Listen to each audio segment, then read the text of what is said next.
Welcome to the final episode of the 2023-24 academic school year for Plead Your Case. I'm your host tonight, Anthony DeFilippo. It's the live draft special. We do it annually every year here at Waynesburg University. We'll be going through position for the NFL draft, which kicks off tomorrow night. We'll also be hitting the hardwoods for the NBA, the ice for the NHL, and the field for the MLB. You know what time it is. Kick back, relax. It's time to plead your case.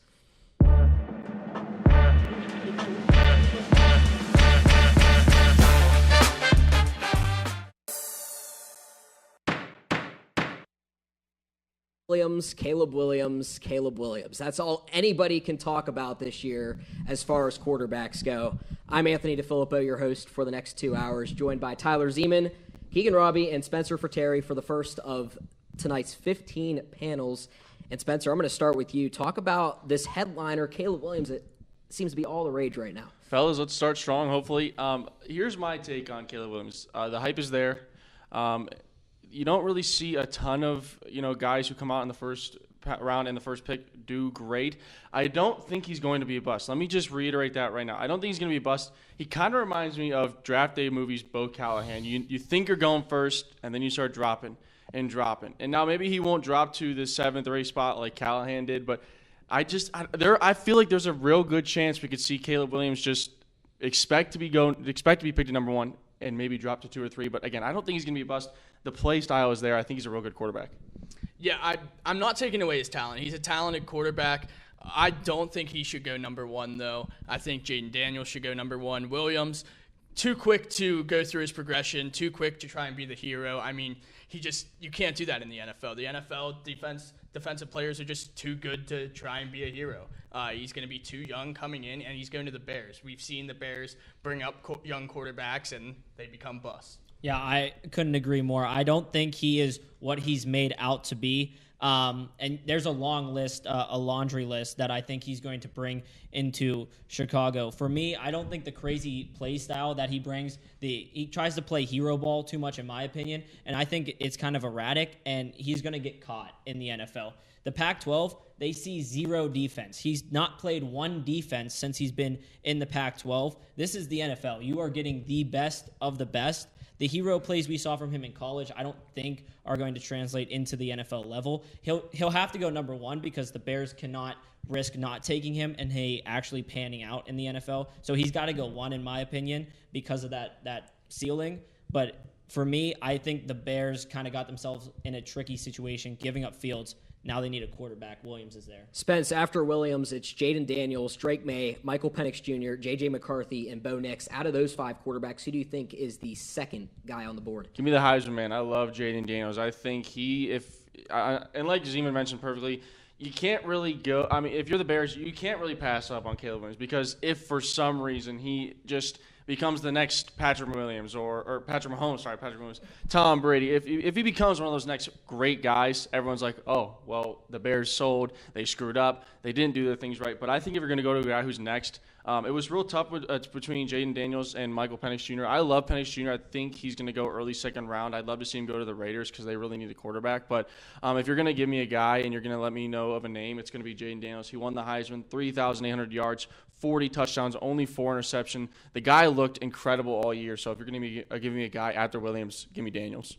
Yeah, I mean, I couldn't agree more with the Daniels pick. I think he's right there. He possesses that kind of rare talent where he's good in the pocket. He doesn't try to do too much. I think the one concern about Daniels is kind of his size. Yeah. We've seen it in college. When he runs, he can get hurt just because he's not as big as I think teams in the NFL would like. But outside of Williams, I think Daniels will probably be the best quarterback in this draft class because you blend the maturity in starting 5 seasons with his ability to make plays. Keegan, is there a guy that you look at who you think is going to be a guaranteed bust as far as this quarterback class goes? I wouldn't say guaranteed bust.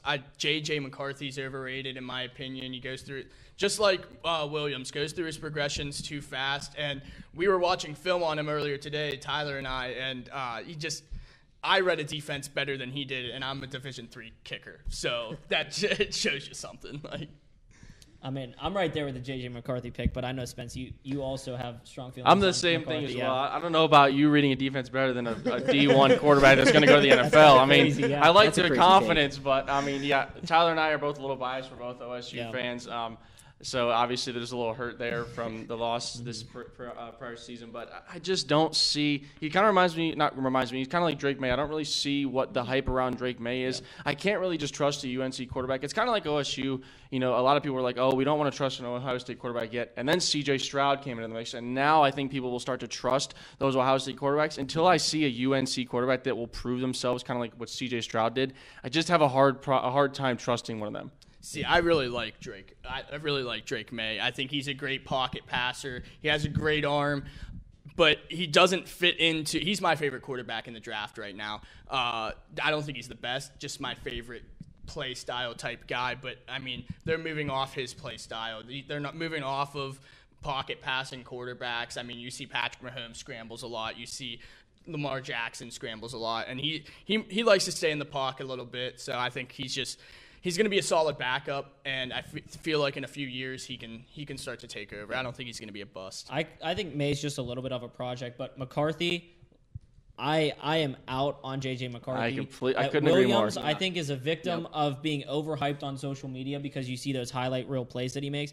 I think J.J. McCarthy's right there. You want to talk about a guy who was hidden in his college offense. Look no further than him. I mean, yes, he has the best velo. He can fling it all over the field, but he underthrows every deep ball. His base, we talked about it earlier, he whips his leg around like he's a pitcher, which in the pocket in the NFL, you're only going to lose stability. If you're touched when you're throwing that pass, it's going to die, and it's going to be even more inaccurate than you need it to be. I have major concerns about J.J. McCarthy because when you look at that Michigan team, they were loaded, but McCarthy didn't do enough for me to stand out and say he's the reason why that offense went out there and succeeded.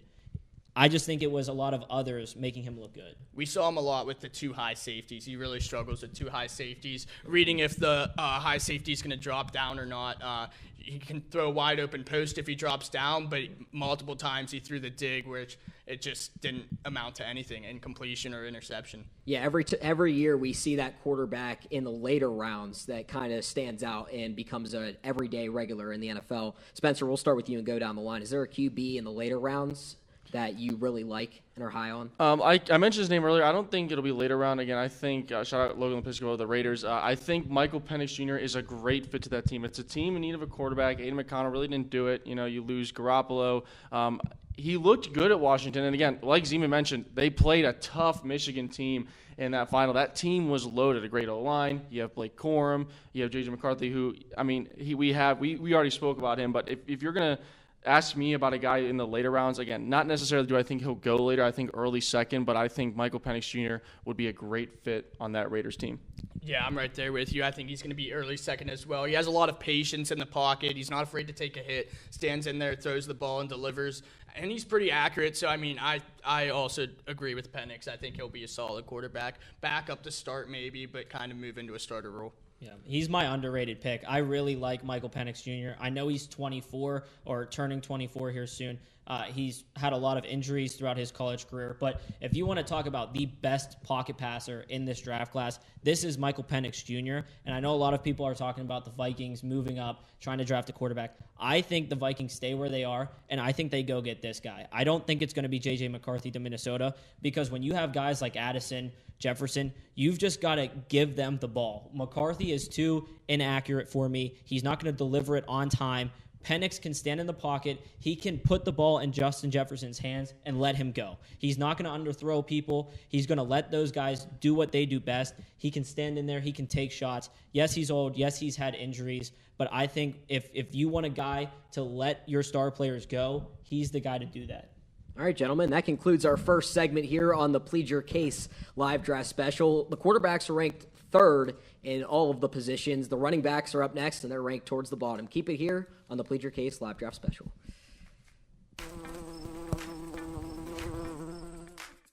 This is so fun.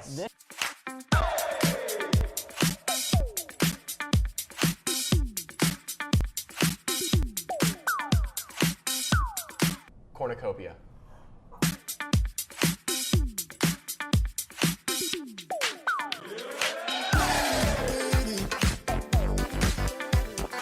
train instead of train.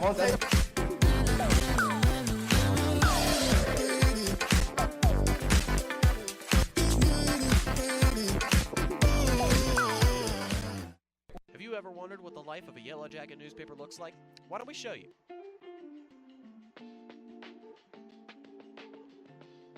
Straight from the printing press to our editor's desk into the newsstands, you can pick up your own copy of the Yellow Jacket newspaper in Buell Hall, the Stover Campus Center, or any of our other newsstand locations on campus.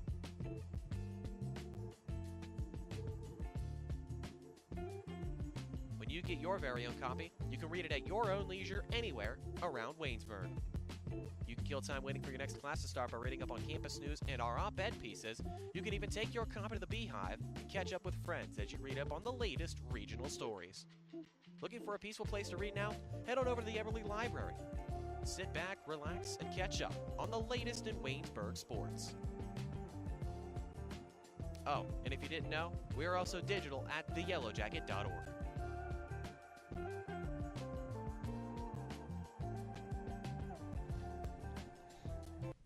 Back here on the Plead Your Case live draft special. We just talked about the quarterbacks. I mentioned they were ranked higher in the positions. Let's talk about the running backs with Ethan Spazarski, Ron Brown, and Spencer Ferteri. And Ethan, we're going to start with you first. There was no clear-cut running back one, I don't think, in this year's running back class. Do you disagree with that take? I don't completely disagree. It's not a Bijan Robinson situation like last year or Jahmyr Gibbs, who was very close just behind him. And, I mean, to me, it's hard because these are very talented athletes. These guys are great running backs. I don't want that to take away from them as athletes as a whole. However, it just, to me, it's unfortunate because they get overshadowed by a lot of the really good positions, quarterback, wide receivers, I mean, offensive linemen even, too, that really have produced this year in the college football world. So, unfortunately, the running back aspect, it definitely hasn't been its shining or its clear-cut best, but I do think there are those 2-3 guys that really stand above others. And obviously, we kind of mentioned earlier a little bit of the debate that's about to occur here, so I just like everyone to lock in and be ready for it because there are a lot of guys here you could put in that top 3 category. Ron, who's your top guy as far as running backs go? I've been kind of like having a toss-up, from between, Jonathan Brooks from Texas. He's pretty good. Blake Corum. I know y'all don't. You're an OSU guy, and you said that. Sometimes you have to just admit when somebody's just that good. If I was if the Steelers needed a running back in like the second round or third round, I'd take Blake Corum. But he's kind of like a Jalen Warren kind of. But I'd say him, Trey Benson. I'd say Marshawn Lloyd is pretty good. I wouldn't put him above any of those 3 guys, but Marshawn Lloyd's pretty good from USC. A guy that we forgot about that was pretty good a few years ago from Clemson was Will Shipley. And people kind of forgot about him because Clemson hasn't been very good. But, he's another one I could put up there, but I wouldn't put him in the top 3, though. Spence, I know you disagree with that. Yeah, I'm not putting Corey in my top 3 again. A little biased, but I think – I just don't. He had a great offensive line. You're not going to get just blessed with a great O-line. It don't matter who you got running. NFL. You can have Jim Brown running the ball. If you ain't got no O-line, you ain't going to do Listen, nothing. I'm an Ohio State. There's no way you're bringing I'm an Ohio State fan. No, I'm saying There's it doesn't. no way no, you're bringing I'm up saying, Jim Brown. I'm saying it don't matter who you got running the ball. If you don't have the O-line, it's not going to work. You saw that Brown. before. That's fair. However, okay. I think the one fair thing we can all agree on is it's not a strong running back class. Like Sparky No. mentioned, we don't have a guy like Bijan Robinson. You don't have that clear-cut number 1 guy. It's a soft running back class. But again, that's not taking away from any of them. I think Ethan and I can agree. I love Trey Benson from Florida State. I thought he played exceptional this year. 156 carries, 905 yards, 14 touchdowns. It was 4 more than Brooks. Now, Brooks did have more yards. But again, I think those two, Brooks and Benson, are interchangeable at the 1 and 2 in terms of who gets drafted before each other. But again, 50% pride and 50% I'm not high on Blake Corum. I don't like him. Why? You're not explaining. You said he had a great O-line.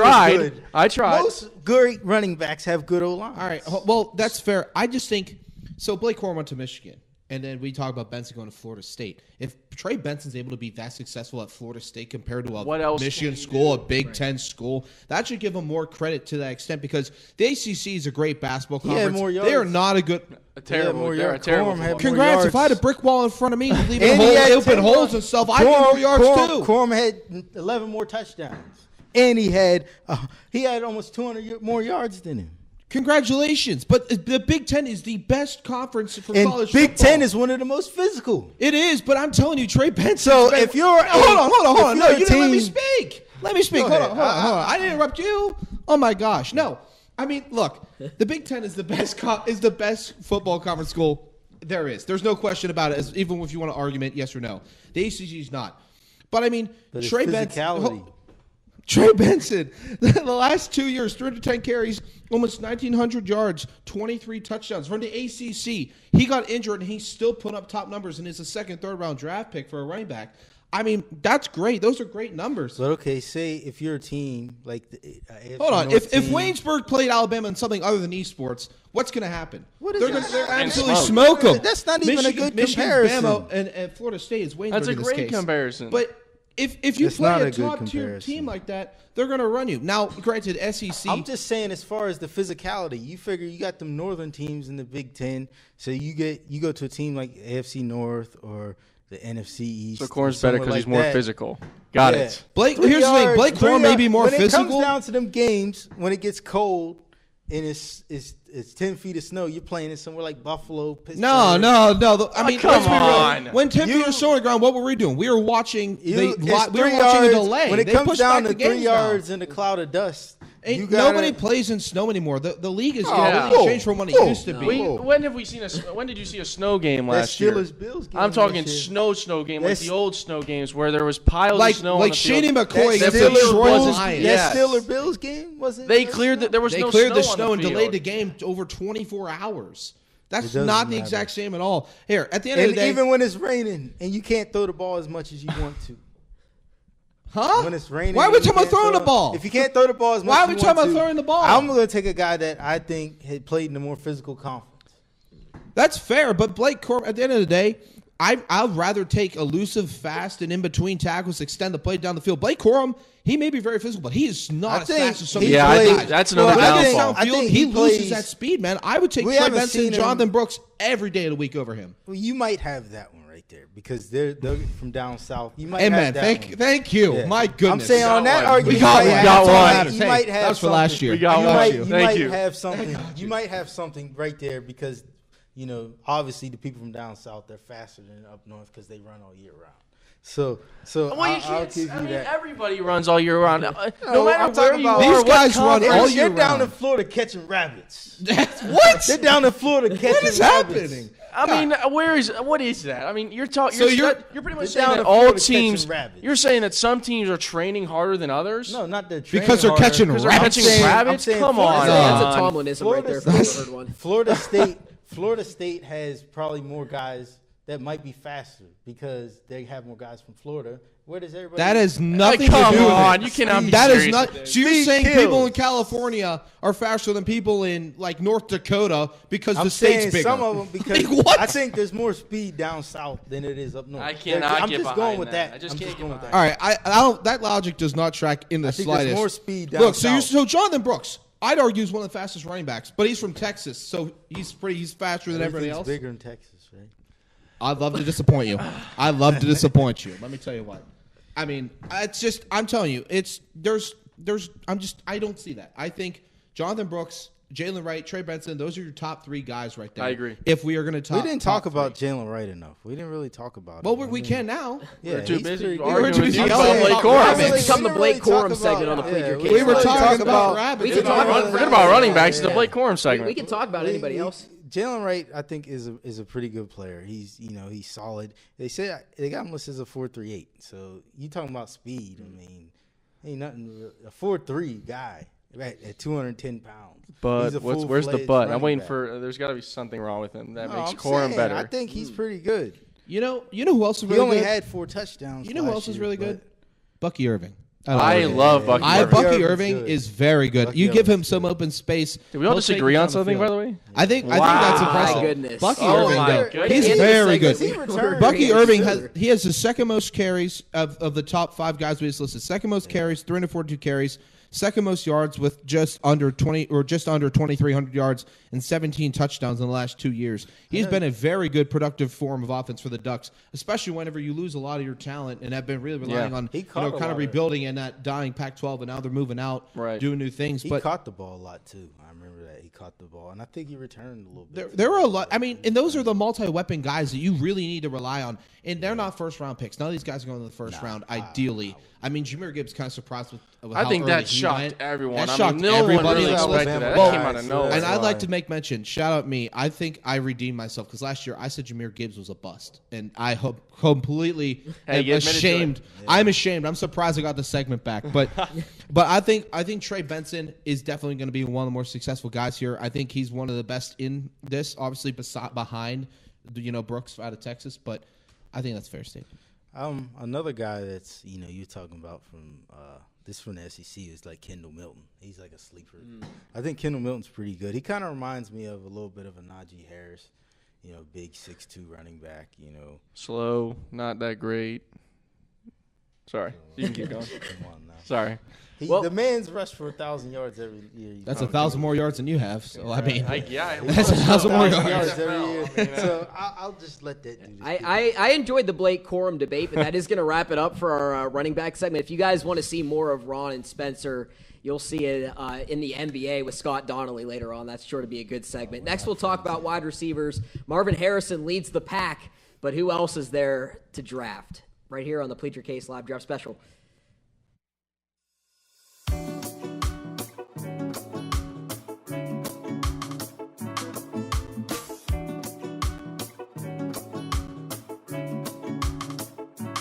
You're listening to WCYJ FM, 99.5 The Hive, your home for everything Waynesburg.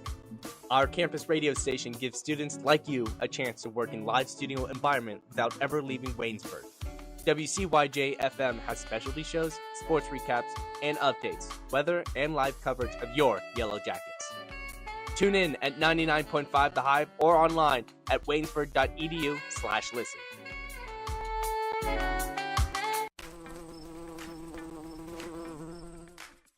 This is so spice.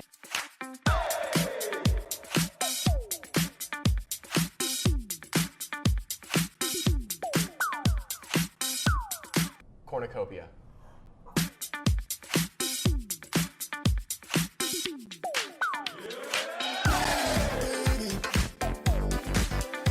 Try instead of train.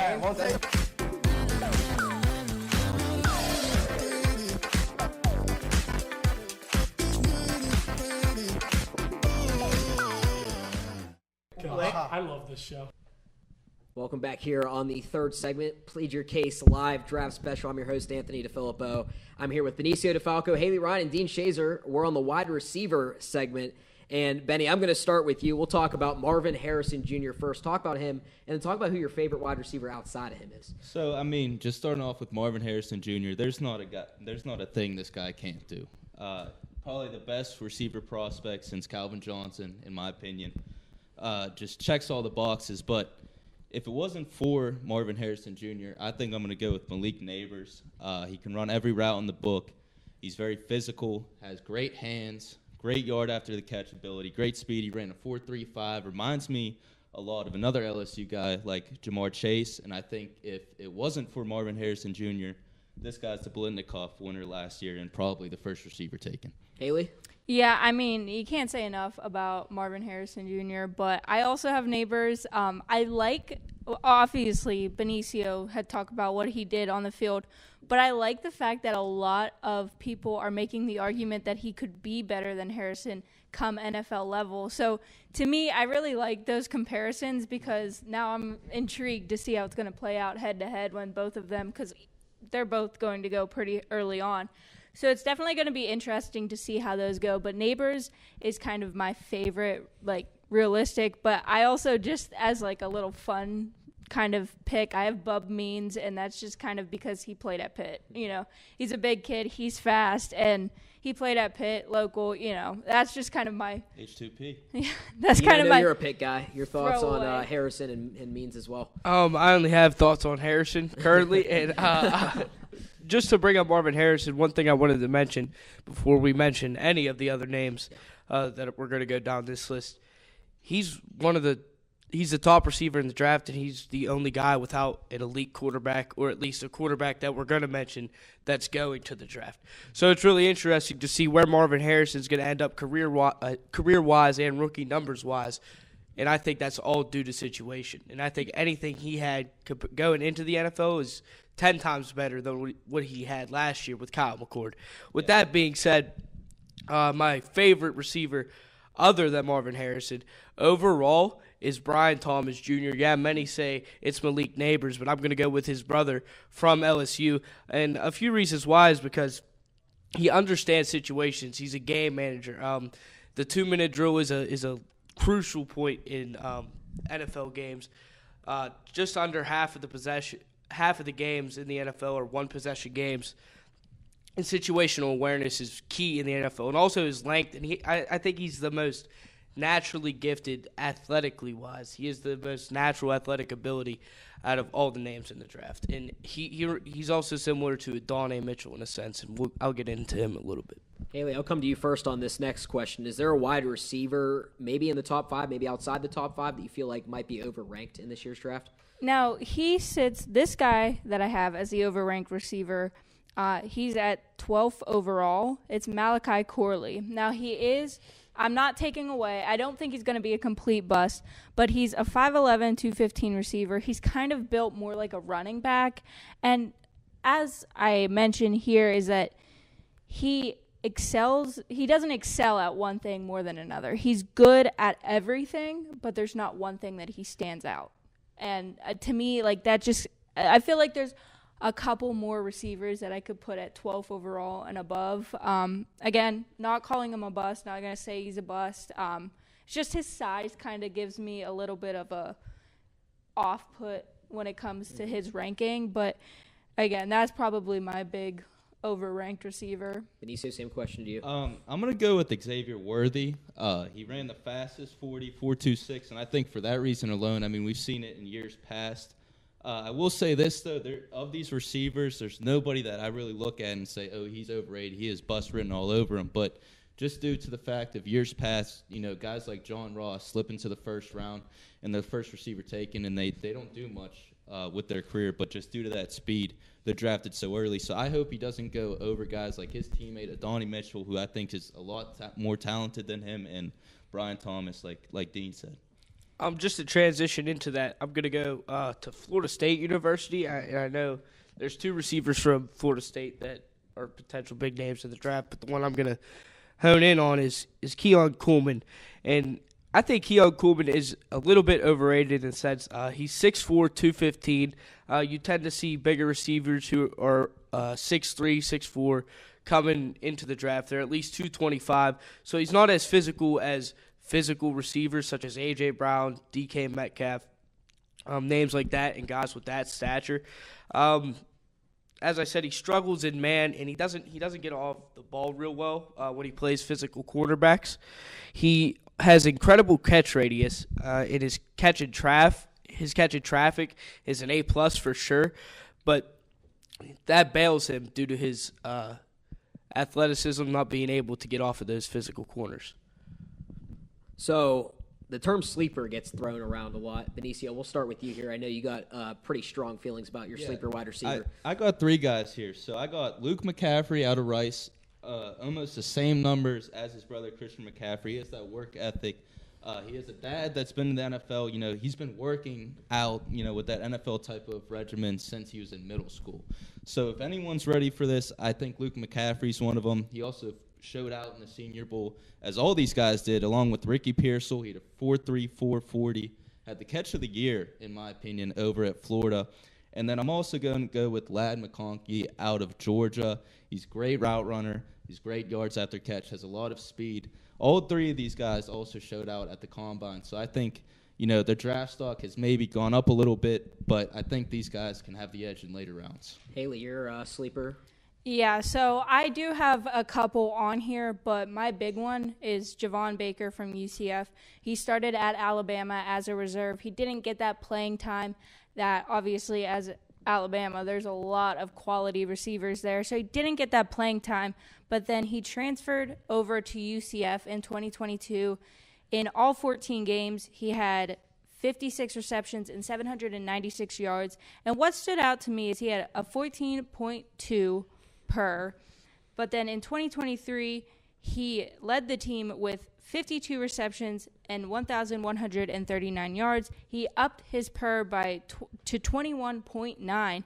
And to me, what stood out is in one less game than in 2022 and 4 less receptions, he had almost nearly 350 yards added to that season, which that to me just stands out. And I think it really highlights that he needs to really go to a team that can utilize him, that needs a receiver, because this just kind of enhances how important playing time is. Going to Alabama wasn't the best for him. He didn't get that opportunity. Going to UCF, he really shined there. And he has the perfect wide receiver body. He's 6'1", 202, and, he had 4.54. He just overall he's one of my sleeper picks for sure. Yeah, and I agree with you. I was watching a few Javon Baker highlights pre-draft show, and as I said before we got into everything, he didn't have an elite quarterback such as some other names I'm going to mention right now. Like Xavier Leggett, he was one sleeper that not many people looked into, but he's a big body receiver from South Carolina. He had Spencer Rattler.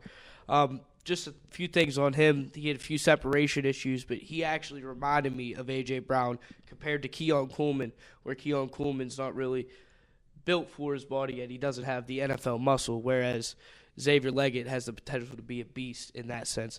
But my overall sleeper truly is Troy Franklin. I believe he's the most explosive wide receiver in the draft, although the 40-yard dash number isn't all that impressive nowadays, a 4.41. I say that as I'm sitting at a desk and probably can't run half of that. But he's fantastic off of press coverage. He beats men.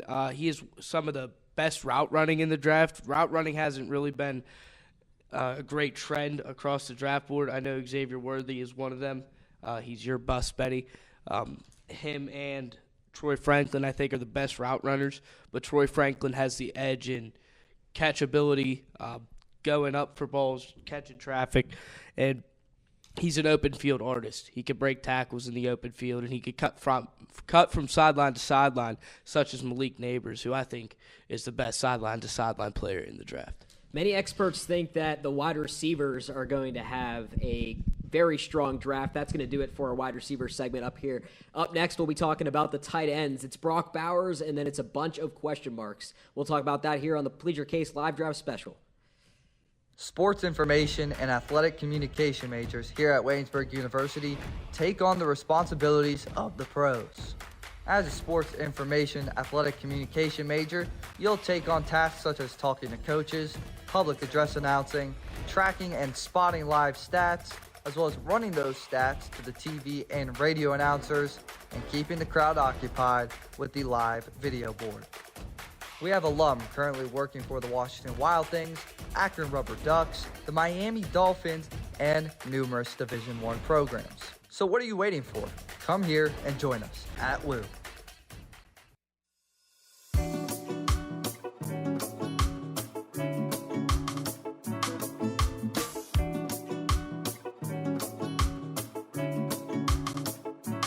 You're listening to WCYJ FM, 99.5 The Hive, your home for everything Waynesburg. Our campus radio station gives students like you a chance to work in live studio environment without ever leaving Waynesburg. WCYJ FM has specialty shows, sports recaps, and updates, weather, and live coverage of your Yellow Jackets. Tune in at 99.5 The Hive or online at waynesburg.edu/listen. Back here on the Plead Your Case live draft special with the tight ends. Benicio DeFalco staying on the desk with Logan Arblaster and Wyatt Clatterbaugh. Wyatt, we'll start down at the end with you.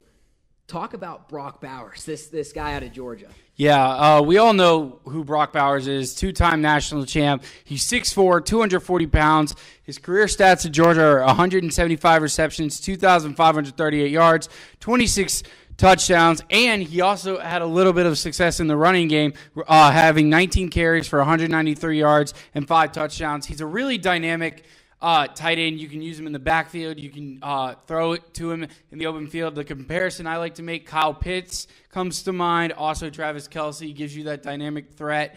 I see him going in the top 10, maybe even higher, but we'll see what happens.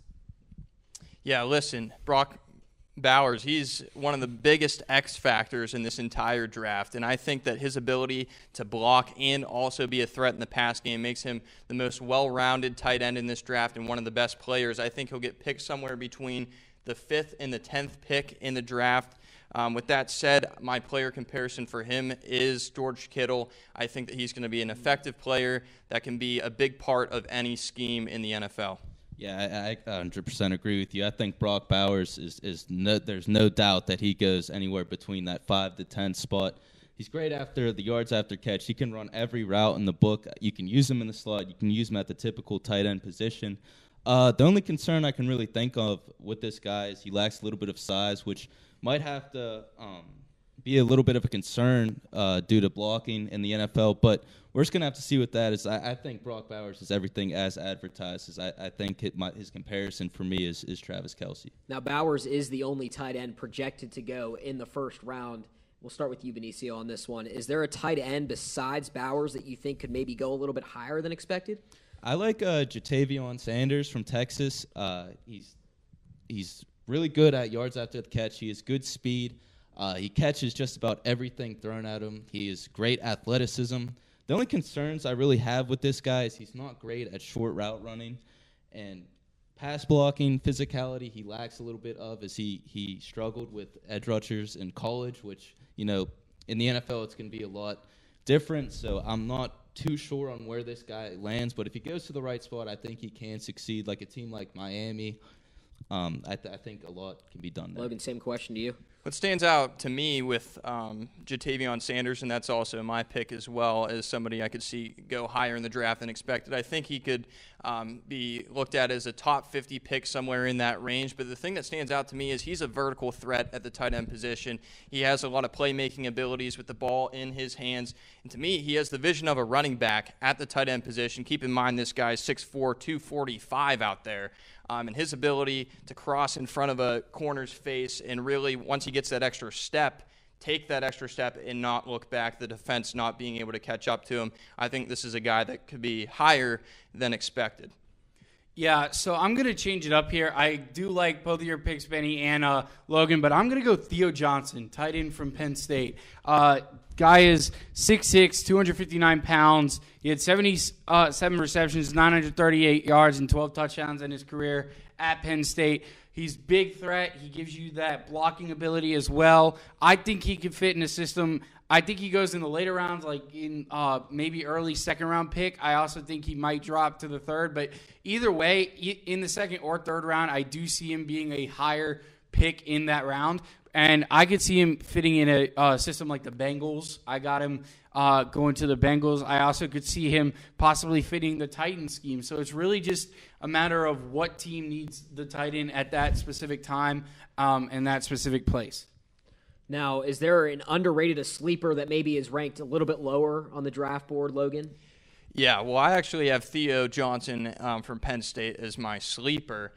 With that said, I think he's one of the most athletic tight ends in this draft. This guy is 6'6", 259 pounds. And for a tight end, that's absolutely insane, considering the fact he also ran 4.57 40-yard dash in the scouting combine. So this guy overall, he has good lateral explosion, and he has quick eyes and good hands. The only downside for him to me is his ability to finish at the end of his routes, make the great catches and contested catches. That kind of comes and goes. But overall for him, he's my sleeper in this draft.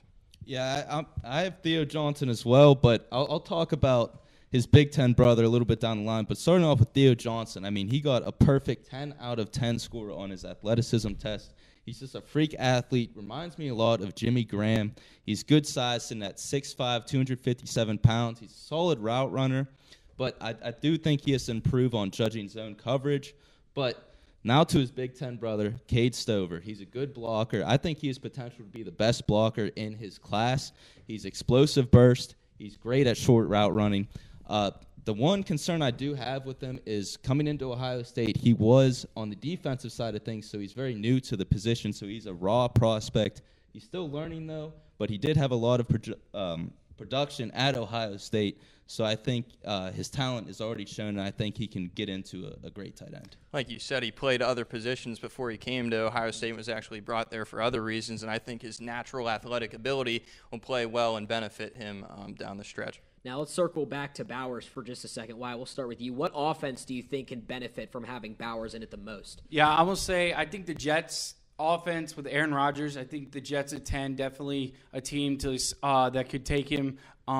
They have Aaron Rodgers at quarterback, as I said. They have a lot of weapons on the outside. They just lost C.J. Uzomah. He went to the Eagles, so that kind of gives you a filler spot. Brock Bowers can slide right into that position and be a major impact for the Jets. I could also see him going to Denver and helping Zach Wilson out there in Denver. It like I said, it depends on kind of where, as I said with Theo Johnson, where what the team needs at that specific pick and what route they want to go. Down the line, anybody else care to offer their opinion? Everyone in the NFL loves a player like Bowers. I think a lot of teams could use his versatility, and I think that, like Wyatt mentioned, the Jets would be a great place for him. Aaron Rodgers coming back from that torn Achilles, I think that would be a great place, or any place that really has a veteran quarterback and is trying to add that extra asset. I'm going to go with the Chargers because I know the Chargers currently sit at that 5 spot, but there are some rumors that they trade back. So judging that they trade back, Malik Neighbors is probably not currently on the board at that time. So I think if the Chargers go in, they get Brock Bowers. Looking at their roster right now, Quentin Johnson's their wide receiver 1. I think the receiver core as a whole has a lot of concerns. Why not get Brock Bowers, who can – like I said, comparison to Travis Kelce. Travis Kelce puts up receiver numbers at that tight end position, which I think Brock Bowers can do as well. So I think he'd fit in that Chargers offense and give Justin Herbert a true wide receiver. We have just one more position to go before we round out the things on the offense. That's the offensive lineman, and that's coming up next here on the Plead Your Case live draft special. Jacket Sports Weekly, where you can find everything Waynesburg University sports. Tune in every week to our panel as they take a deep dive into Waynesburg sports. We cover everything from football. Turning around is Isaac Trout. Did he get the feet down? We will wait for the mark. And they call it a touchdown. To basketball. Ball. Got it! We're all tied up! To softball. Max this one. Left field. Kiss it goodbye! Stay up to date with all your favorite Waynesburg University sports with us at Jacket Sports Weekly. Welcome to the Eberly Library, where you can find out everything about anything on campus. Through the double doors, you'll enter a world of knowledge and academic resources. These include the Knox Learning Center, where the Disability Services Office and testing centers are located, and the Writing Center, where students can work directly with our tutors in order to hone their essay skills and get easy A's. And now, to the print collection, which houses over 75,000 books spanning across all 3 of our floors. And if you're looking for truly a peaceful place to read, we also have the Stover Center for Constitutional Studies, with various nooks and crannies for students to hide away in with a good book. And if you need us to print out something for your next class, head on to the 3rd floor at the Eberly Library. We're here to round out the offense on Plead Your Case with the big guys up front, the offensive linemen here with Will Yoakum, Seth Adams, and Ryan Martin. And, Will, I'll come to you first. The offensive line class this year is ranked first. The tackles are ranked first. The interior offensive linemen are ranked 7th. So who do you think the best offensive tackle is in the draft? Let's start with them. Man, I mean, it all comes down to Joe Alt from Notre Dame, the tackle from Notre Dame. He's got everything you want in an offensive tackle. With all the teams that need, this type of position from offense, I mean, we got the Steelers, Ravens, Jags, Chargers, Dolphins, Saints, Giants, Jets, and Titans. That's a lot of names. Oh, that's a lot of teams. They need them. Titans are currently the favorite right now to pick up Joe Alt, so I mean he's going to be the top guy off the board right off the bat, no questions asked. You guys are all guys too. I mean, come on now. I mean, I'm speed, all size, strength. What else can you ask for? I mean, the man's an absolute beast. 6'8", 21 years old. what else can you ask for? 2,000+ snaps played. The guy's got some stuff, and he's going to bring it. He's going to be so good, and it's obvious that the Titans are going to pick him. They're not going to let him go by, and if they do, that's just the worst decision they'll make. If you let them Titans, if you let him go by, you're silly. He's just one of a generational prospect, I believe, at left tackle. One of the best we've seen is maybe like Penei Sewell when he was coming out of college out of Oregon. Ryan, let's move to the interior. Who do you think the best offensive guard is in this year's draft class? I think the best offensive guard is Christian Haynes from UConn. He's quick off the snap, okay? And I know they're both going to disagree, but that's okay. He's quick off the snap, short stop, choppy steps, which you want from an offensive lineman to push the rushers back and not hurt your quarterback, and off the run too, of course. But he can draw some penalties. That's one of the downsides I had about him. But overall, I think he's a really good prospect. Me? Okay. I'm going to go with Cooper Beebe from Kansas State. 6'4", 335 pounds. 23 years old, just on that cusp. And this man is an absolute bulldozer. He will go out and he will lay your guy out. He might be a little slow. That is my one downfall I have with him. But when he is pulling, you better look out, because if he trucks you over, you're going to be humiliated and be on a highlight reel. I seen him take out 2 guys with 1 block. I mean, crazy. What else can you ask for from a guard? He might be a little slow. That is the one thing I have. But his strength is just unbeatable. Will? I'm probably going to go with the safe option of Jackson Powers Johnson from Oregon. I mean, he can play both center and guard. I mean, if taking them both for best guard and center. No, he's better center. Oh my goodness! Come on! I mean, anyone knows me, then you know exactly who I'm going to talk about later on. But if we're going to stick with Jackson Powers Johnson, I mean, like I said, he's a guy that can play multiple positions. That's the type of offensive lineman you want. Anyone that can play every position, both center, guard, tackle. Jackson Powers Johnson's your guy. I mean, if you look on the screen right now, I mean, look at that heifer right there. He's a bulldozer. He's a bulldozer. That'll knock you down, and he won't feel sorry about that. So that's one of my. Mark, we'll come to you for center first, because I want to keep the viewers in suspense here on who Will's going to pick. Yeah, you see, I'm a Jackson Powers Johnson guy for center, not guard. I mean, he's hasn't allowed a sack through his whole college career, and I know he only started a lot of snaps this senior year or this past year. But I still just think he's so much better than whoever Will's going to pick, because I can't even imagine who he's going to pick. You guys decide. Who goes next for this? I'll go next. Don't worry, Will. Yeah, I agree with Martin. I think that he is the best one out of this class. Mm-hmm. He's versatile. He's played some other positions too, like you said, but I still think that center is his best option. Stocky and powerful. And I've seen a couple times he's done this shimmy. He's got some quickness to him where he chips one guy and is able to get all the way over and get in front of another. So just some excellent play, and I think that he will be the top center. Is it my turn? It is absolutely your turn. It's time, gentlemen. And this is also my sleeper pick for offensive lineman as well. My favorite center Country Roads. Here we go. Zach Frazier from WVU. This guy. I mean, yeah, he had an injury last year. I mean, it was rough for him. Did fracture his leg, but he's fully recovered now. It doesn't take much to recover from that as an offensive lineman. But you hate to say, I have experiences with injuries. Yeah. Pain is our best friend. But you hate to see leg injuries on an offensive lineman. Pain is our best friend. It doesn't matter. No, this guy, Zach Frazier, 6'3", 311 pounds. You don't need to be that tall or that big as a center. You just got to be a stocky guy in the middle, and that's exactly what he is.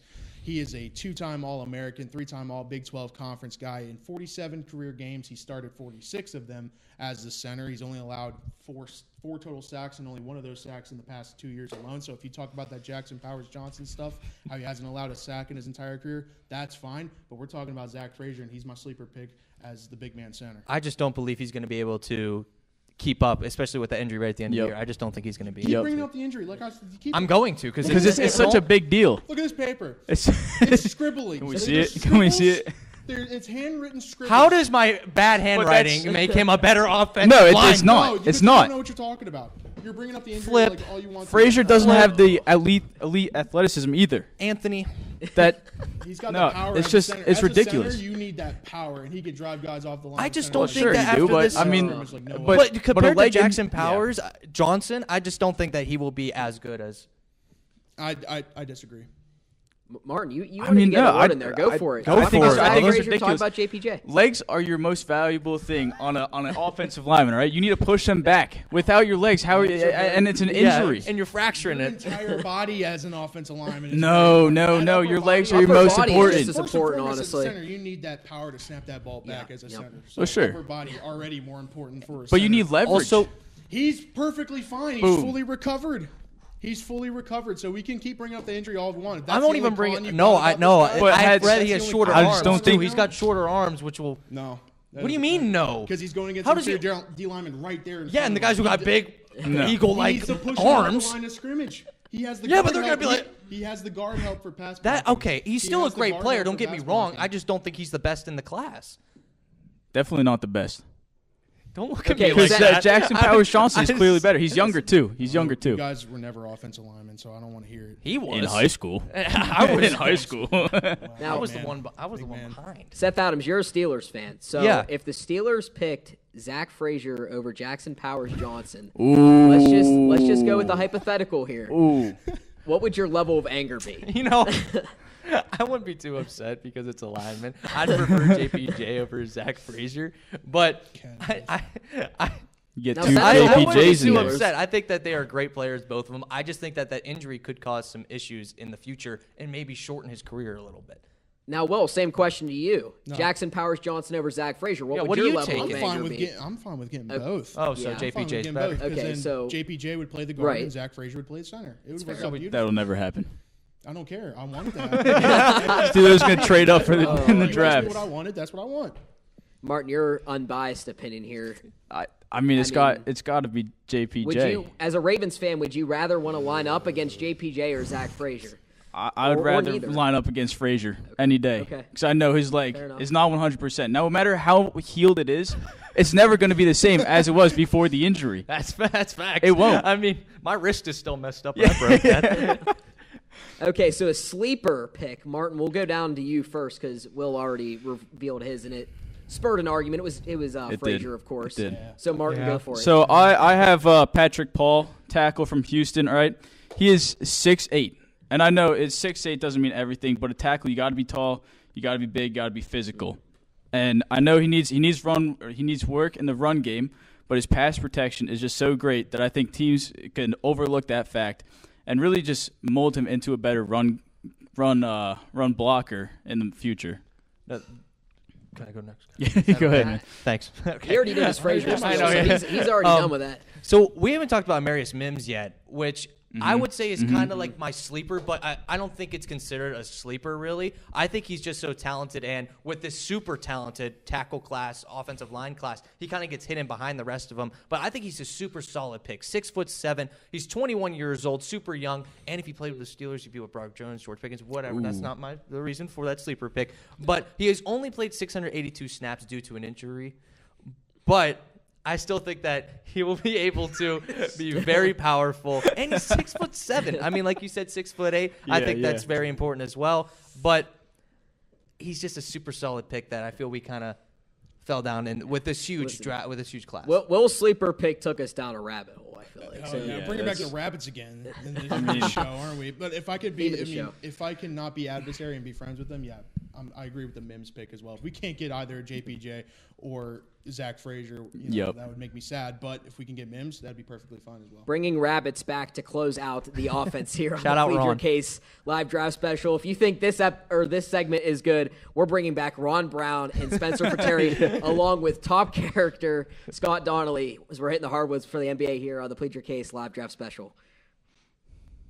4, 3, 2, 1.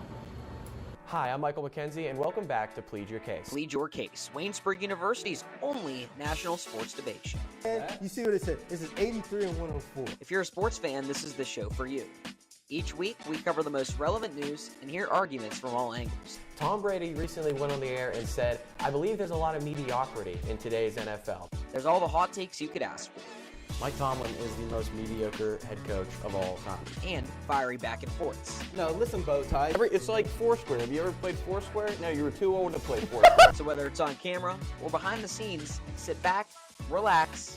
Time to plead your case.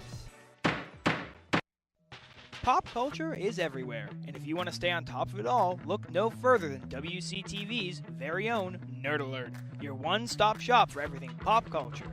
Join us as we talk about the hot new movies, TV shows, video games, celebrities, and everything in between. With a wide variety of topics, an enthusiastic cast, and unlimited talent, there's no place on WCTV quite like Nerd Alert.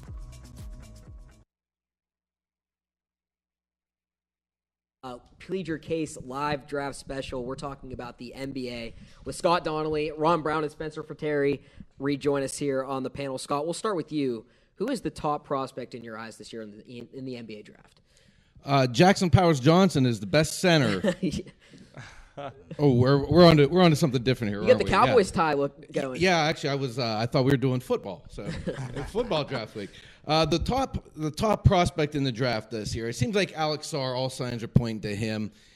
To me, this draft doesn't have a Victor Wembanyama. It doesn't have a LeBron, where you know that you got a sort of a transformative player coming out at number one, and it doesn't look like that throughout the draft. It seems like this is going to be almost maybe like a role player kind of draft, where you're looking as the top couple picks may not be the one that changes your team. You could be looking further down the line as someone who steps up, because these guys are young. They're 18, 19, 20 years old, most of them. But Alex Sarr from France seems to be the one that is most definitively going to be the Detroit Pistons' number one pick. Ron?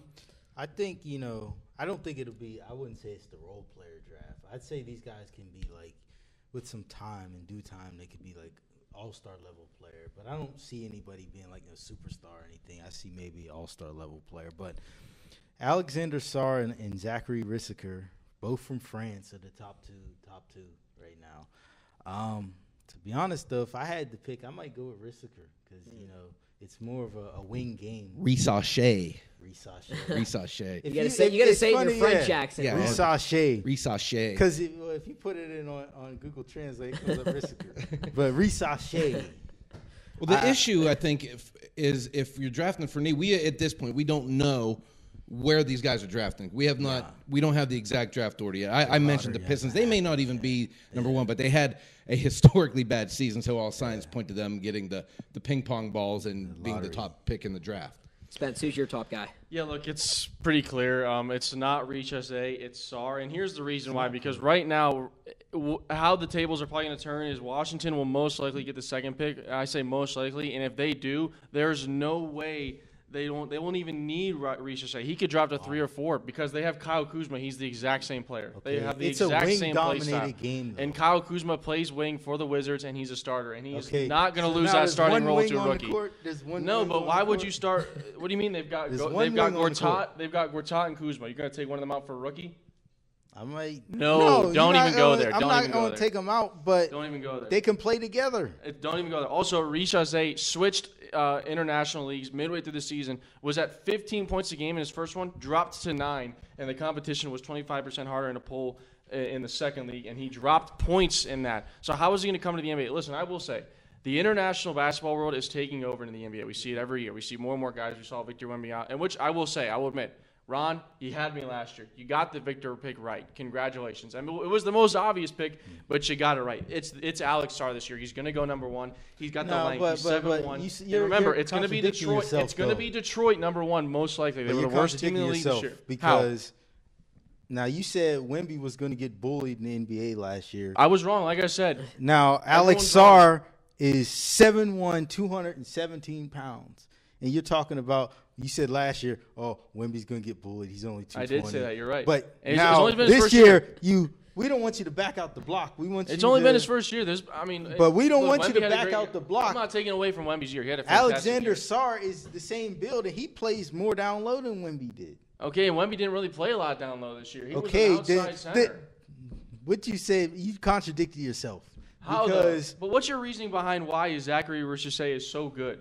His points dropped. His think blocks he's a dropped. very His good 3-point wing percentage. player. Every stat after he switched the leagues dropped tremendously. all How do those you explain players, that? all the players that have came from overseas have came in and they've done pretty well for themselves. Right now. I don't know if everyone. I mean, Well- Danny Avdija at the Wizards, not that great of a Okay, player. There are, you could. There's a somebody list like of guys. Luka. I mean, Well, you're naming superstars. I don't think he'll be a superstar, but I think he could be an all-star level player. Who? Risacher. Yeah, all right, we'll just let you have that, I guess. Because I think he's a pretty good wing player. And, the guys are so used to playing against a fast pace. He plays at a slower pace. I think that's why somebody like Luka and Jokic, they kill when they come over here because the defense is harder over international. Yeah. That's not a debate, Exactly. but I mean, not everyone from the overseas contradict yourself translates. again. We've seen Go that with ahead, multiple Scott. guys. Scott, March Madness just ended, earlier this month. Was there a player in your eyes that rose their stock during the tournament? Yeah, I would say so, and I think that guy is Dalton Knecht from Tennessee. He's coming into this league pretty hot. He's athletic. He can spot up. He can run off screens, and he's 23. And I've heard that's like a negative that he's older.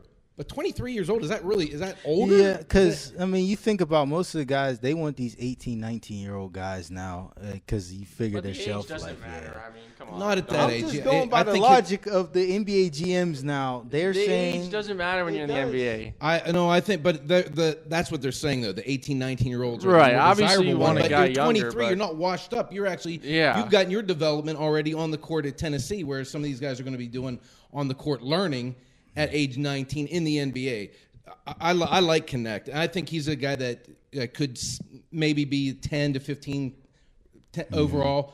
But if you need a guard who's proven himself to be able to hit that shot and is athletic, I don't know if I wouldn't take him if I had a higher pick. I'm in the top 10. I agree. Yeah, a guy that I do like from UConn, Stephen Castle, man. He's an athletic two-guard.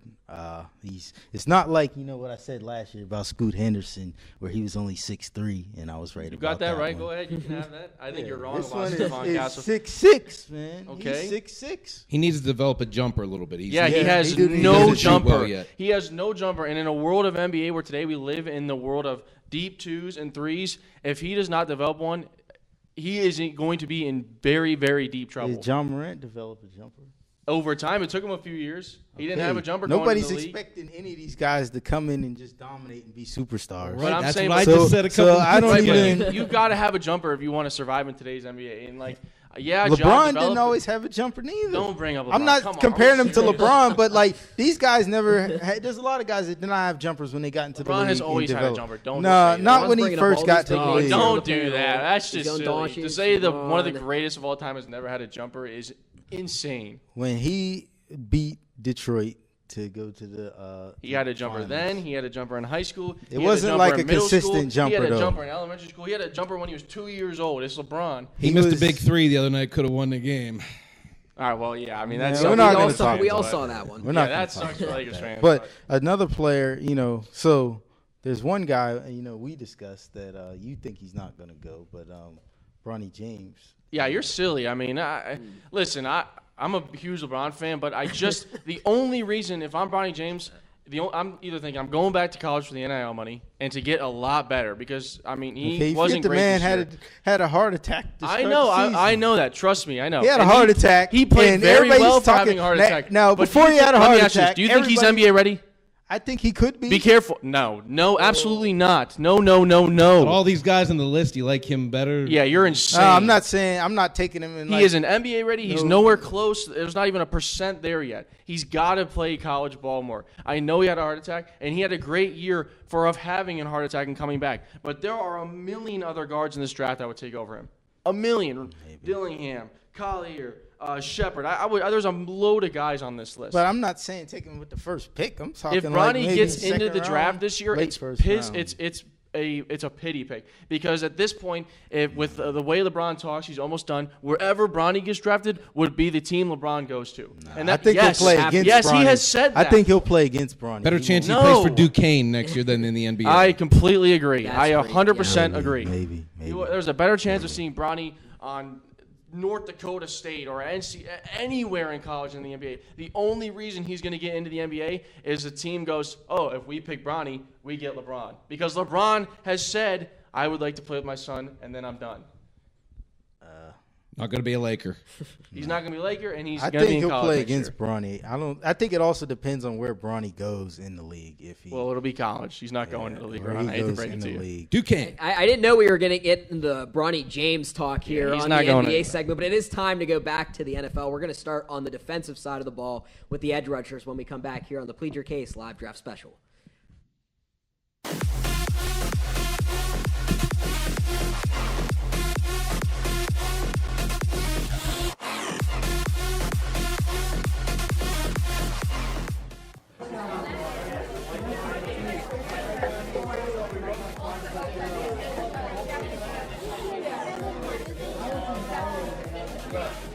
Are you good? Yeah, I'm fine. I'm good. What's your plan? I'll probably just walk home. You walk? Yeah. You didn't drive, right? No.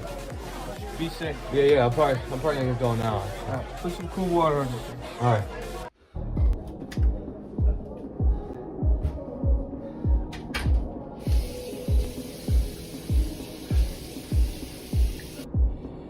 I need to go home.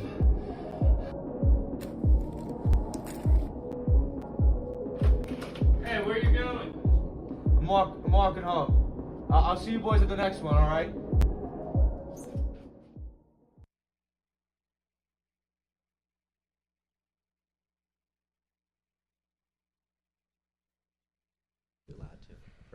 Starting on the defensive side of the ball with the edge rushers, I have Will Yoakum, Tyler Zeman, and Cole Keller making his debut up here on the panel. Cole, we'll start down with you, the new guy on the end.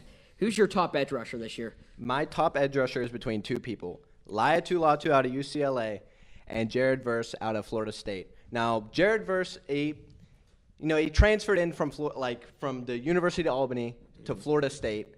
Obviously has that hustle, that grit, big kid, 23 years old. Both these prospects are 23 years old. Dallas Turner is projected to be the first edge rusher picked to the Falcons. I think he'll just be he'll be average. I don't know if I trust him entirely. Young, still needs to develop, and still needs more time to develop. But Laiatu Latu and Jared Verse are my top two edge rushers. And I have to agree with you straight off the bat. Laiatu Latu out of UCLA, that program is known for creating monsters on the defensive side, especially on the edge. He just kind of possesses a maturity. He feels out the game very well, and that's what kind of allows him to get to those spots and make those plays on the edge side. I have him going in the first round. I think there's no doubt about that. But my kind of comparison for him, T.J. Watt. He is going to be a game wrecker in the NFL. Although he may be the third best edge on the list for some people, for me, he's up there as probably the best edge to go in this class. Will, are you in the Latu camp? I'm in the Latu camp, but the second one I have would be Dallas Turner. Yeah. I mean, he's super quick. He's going to be a major threat to these mobile quarterbacks in the league today. I mean, we have so many of them. So having Dallas Turner on your team, especially coming from Alabama, one of the last players of the Nick Saban era, he's going to be fantastic. I mean, the only con that they had about him was he lacked a little bit of polish to him, but I mean, that's what coaches are for, and you're going to get that in the NFL. Besides those two, Turner and Latu, Cole, who is your favorite? My favorite, it has to be Latu. Pac-12 Defensive Player of the Year, sack leader in the Pac-12, UCLA's first Lombardi Award winner. That is a huge thing and he's 6'5", 259 pounds, big boy, fast, strong. That's everything you want in an edge rusher, and I believe that he'll most likely fall to the Broncos in that range, maybe to the Rams, a team that really needs an edge rusher desperately. But that's Latu is my favorite edge rusher. And I'll agree with you on that, but here's the thing. I don't think you can go wrong with any of those top three. When you mentioned Verse, you mentioned Turner, you mentioned Latu. I don't think there's a wrong pick in the three of those. I think if you need an edge, and you're in the first round saying, who do we draft, and one of those guys is sitting there, I think you have to take one of them. For me, it doesn't really matter who you get. I do not care which one shows up at summer ball over the summer and is wearing my jersey. I would take any three of these in a heartbeat. You look at Verse. I mean, he's done it at every level. He's worked his way up to Florida State. He did it last year. I mean, he is probably the most polished. I think he's the most NFL ready. But all of these guys are going to wreck offensive lines on the edge. I'm going to stick on the Latu train on that. Any of you three, well, I guess we'll start with you on this one. Who's more of a sleeper, either a later round guy or a guy outside of those three, the Verse, Latu, and Turners of the world? So my sleeper pick, honestly, is going to be Adisa Isaac from Penn State. This guy, he's 254. I mean, it's the same as his friend Chop Robinson. They're both 254, but he's more of the skinnier type. I mean, he can play an outside linebacker. He can play any of those positions. He's got not only speed, but he uses moves. He's got the techniques. He can swim. He can rip. He can spin. He can do everything that an edge rusher is supposed to do, despite being as small as he is. And he's as tough as nails, and he's going to get to that quarterback like no other. I agree with you with Isaac. I like Trice as well out of Washington. But my sleeper pick, Austin Booker out of Kansas. He's a third-round projection right now. My NFL comparison for him, Max Crosby. He's one of those unique NFL draft prospects because he doesn't have the film. He hasn't played the amount of games. He doesn't have that big sample size as these other guys do. But every time he has played, he's made an impact. And when you look at the Big 12, there's no scrubs when it comes to offensive linemen. There are very good tackles. And you look at his film against Kelvin Banks Jr., the Texas tackle on the left side.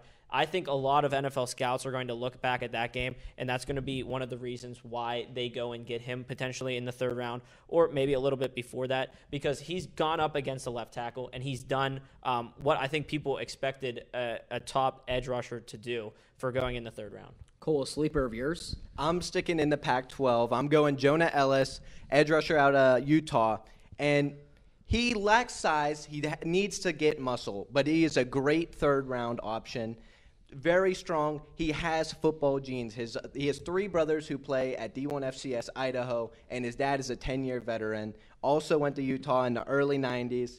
And while size, he's 6'2", 246. Now, it's a little but overall, very strong. Yeah, very strong.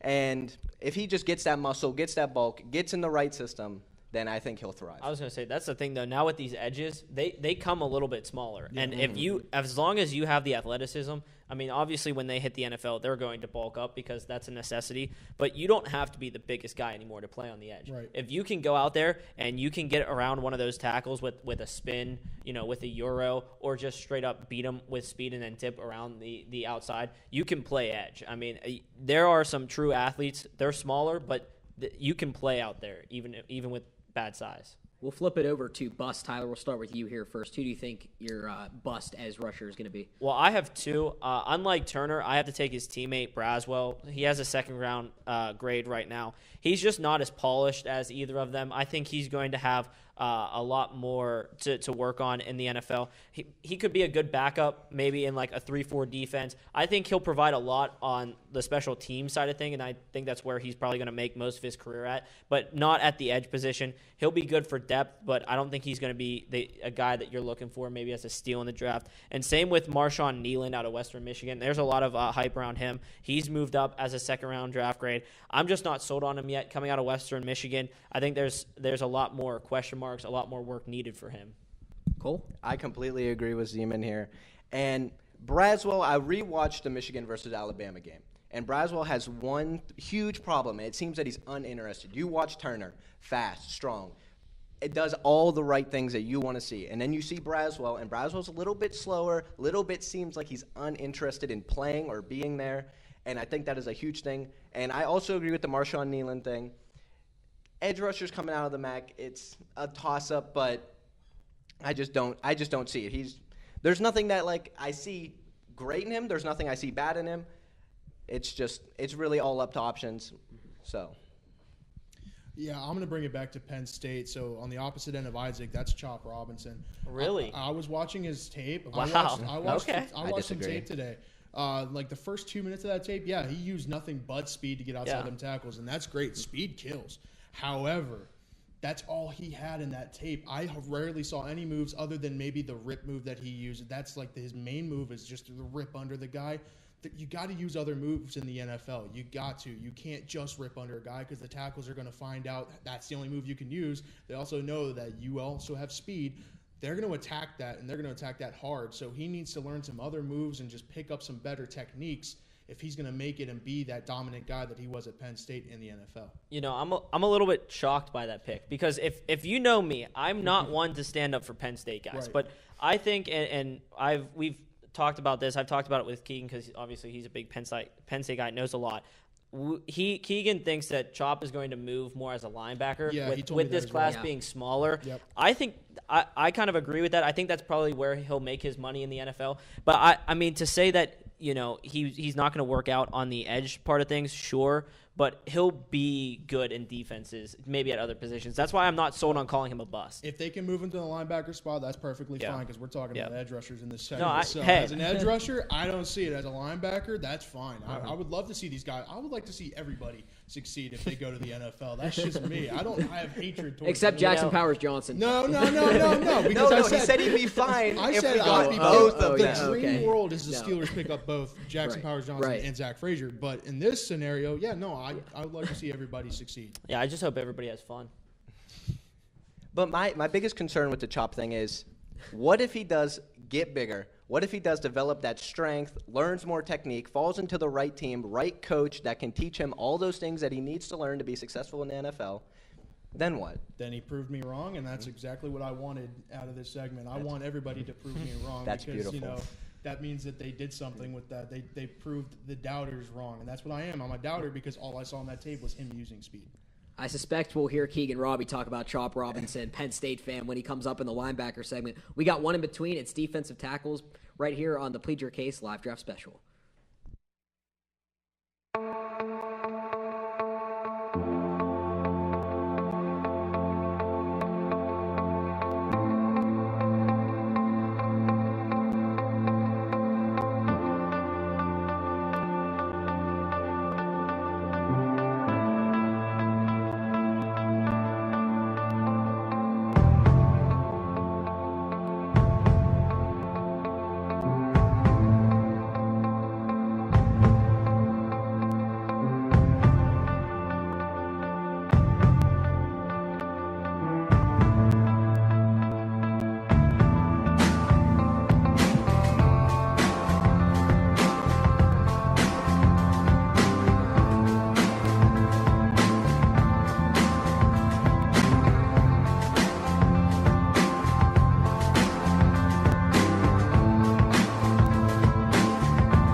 We talked earlier about the offensive lineman. Now we're flipping it around to the defensive lineman with Will Yoakum still. I'm still here. Mark Grove and Dean Shazer joining us back up here on the panel. Mark, we'll start with you, the new guy.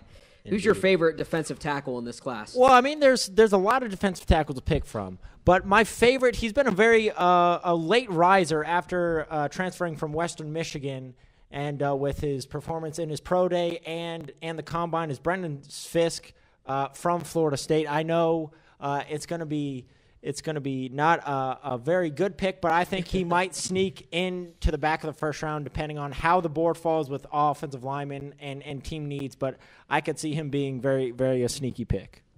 Will, you made a couple faces during Mark's little spiel there. So I'm not the biggest fan of Fisk, and even you said it, trying to hype him up, and it wouldn't be the best pick going up and sneaking in that early. No. I mean, he is considered to be a beast, and don't get me wrong. And as I said on the previous segment, I want to see all these guys succeed. But this is a guy that has so many expectations for him coming into this draft. This is a guy that comes out of FSU, and if I have to say anything, Florida State being in the ACC, I don't see that much competition in the ACC. So he didn't really go against that many good offensive linemen. When you get to the NFL, now you got to go against professional guys, and his ceiling is so high. Now, pressure makes diamonds, but it also busts pipes. So I want to see him succeed, but as of right now, he's kind of my bust. The metaphors here, the live drive special, are out of this world, I must admit. Dean? So I don't know how I'm going to follow the philosopher Will Yoakum. Thank you. But I'm going to twiddle on the same line here. Braden Fisk, part of the reason he's ranked so high is his size. He's 6'5", but he's just under 300 pounds, and that's what kind of scares me. Yeah. Is he at his limit right now where he's going to be the most athletically dominant that he will ever be at any point in his life? He is hesitant on pass rushes, although he tries to use a lot of finesse moves, and that's what makes me worried. If you're going to be a 6'5" interior defensive lineman, you want to use power and a little bit of finesse with your hands, but that's where you want to use your hands compared to your body in finesse moves. You want to be quick on the hand and quick on the feet, not use finesse and just power through guys, especially if you have a stature of that size. But going into my favorite defensive tackle of the draft, you said that's the one we're on right now, currently, yes. Flip. Yep. So I think there's no doubt that it's Byron Murphy II from Texas. He has the best combo between power and speed out of any defensive lineman, edge, outside edge rushers, and interior. He gets his helmet across the face. He splits double teams like no other. He's a play disruptor, and he's the most complete defensive player in the draft. Corner, D-back, safeties, linebackers, punters, kickers, if you want to count that as Dean, you must have said now. something right there because you got the Wo Yoakum nod of approval. Oh yeah, no, I love Byron Murphy too. But if I had to go philosopher. with like a second favorite, so as we're not like all agreeing on the same person, I'm gonna go with his teammate T'Vondre Sweat. Oh, This is yeah, the 2023 Outland Trophy winner. I mean, he can really be the leader of the front seven. He's able to clear up all the traffic, even for his linebackers in the back. And if you're a linebacker and you have to Sweat on your team, just know he's going to take out all those linemen and they're not going to come after you. And you got to clear a hole for that. That's Sweat's job right there. Yeah, I mean, like, I really love that Sweat pick. I mean, he was the second guy behind Byron Murphy, but I think Sweat is just going to be – he's a nasty nose tackle. I think has more potential as a run stopping machine rather than a limited pass rushing. But I really think that that'll be a good value pick later in the draft. He won't go first round, but the two run stuffing guys I have is Sweat, but Chris Jenkins. Chris Jenkins is just a pure nose tackle run stuffing machine. Those third and short, just put him in there. But he created a lot of problems for Penn State when they were trying to run the ball with Nick Singleton. And so that is kind of his bread and butter, is just a run stopping, this mauler. I agree with you there. Chris Jenkins is an absolute monster. But prior to your take, you mentioned T'Vondre Sweat from Texas, Byron Murphy's teammate. I wasn't a fan of him. I thought fatigue was a clear sign in the way he played. He's a dominant player in the first half of football games last year in the SEC. And an important note, Texas made the college football playoffs last year. So some of these guys and the bigger names that we're going to mention between Washington, Texas, the teams that made the playoffs last year, these guys have experience. They've played the big game. And T'Vondre Sweat, I feel like, wasn't as big of a factor when it came down to big plays as Byron Murphy. And you mentioned Chris Jenkins. The only problem I have with Chris Jenkins is his ability to pass rush. Yeah. His ability to come across the face, use his hands. He's the first one off the line every play. Yeah. If you watch any Michigan tape.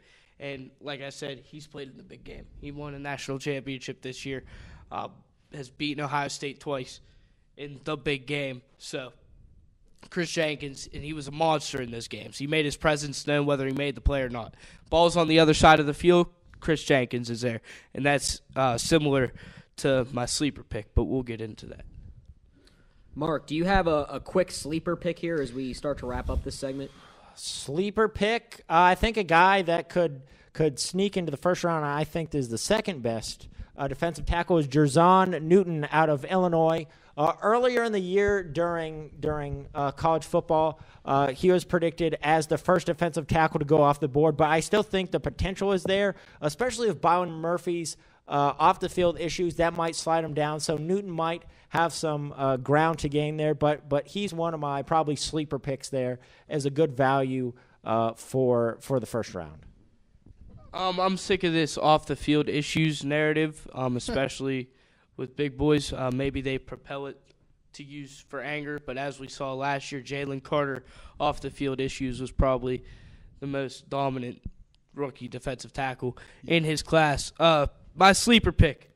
Sorry, Flip. I don't know if we're going off track here, but I'm just going to go straight into Keep going here. Dwayne Carter from Duke. He's 6'2", 302 pounds, and he's the most explosive off the ball. And I said Chris Jenkins was the most explosive. But if you watch film, Dwayne Carter, he's fast on his feet. Once he's in the backfield, he knows when to stay home. He's on every side of the ball. His bull rush ability has great potential to be elite. What I mean by bull rush is just going straight after dudes, bulldozing them over, compared to using finesse moves. Like I said, Braden Fisk uses too many. And Johnny Newton, Z-H-A-N-N-Y, from Illinois, he relies on speed moves too much. And he, as Haley Ryan said in the wide receiver segment, I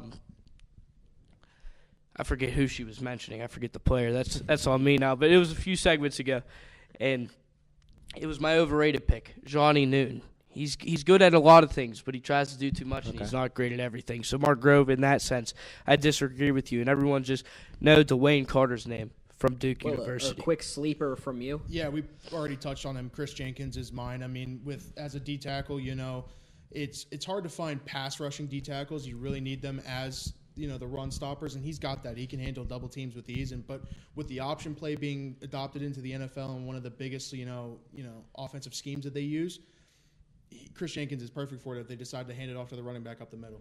Yeah, first of all, this ends this segment. Next, we'll be talking about the worst rated position according to NFL.com in the linebackers right here on the Plead Your Case live draft special. Pop culture is everywhere, and if you want to stay on top of it all, look no further than WCTV's very own Nerd Alert, your one-stop shop for everything pop culture. Join us as we talk about the hot new movies, TV shows, video games, celebrities, and everything in between. With a wide variety of topics, an enthusiastic cast, and unlimited talent, there's no place on WCTV quite like Nerd Alert. 4, 3, 2, 1.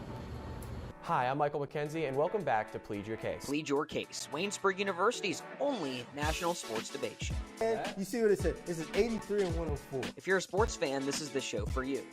Each week, we cover the most relevant news and hear arguments from all angles. Tom Brady recently went on the air and said, I believe there's a lot of mediocrity in today's NFL. There's all the hot takes you could ask for.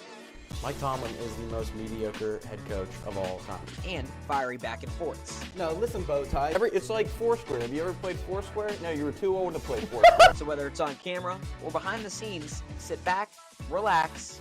Time to plead your case. Thanks to you guys, but Back here on the live draft special talking about the linebackers with Tyler Aaron, Keegan Robbie, and Michael McKenzie. Mike, we'll start down on the end with you.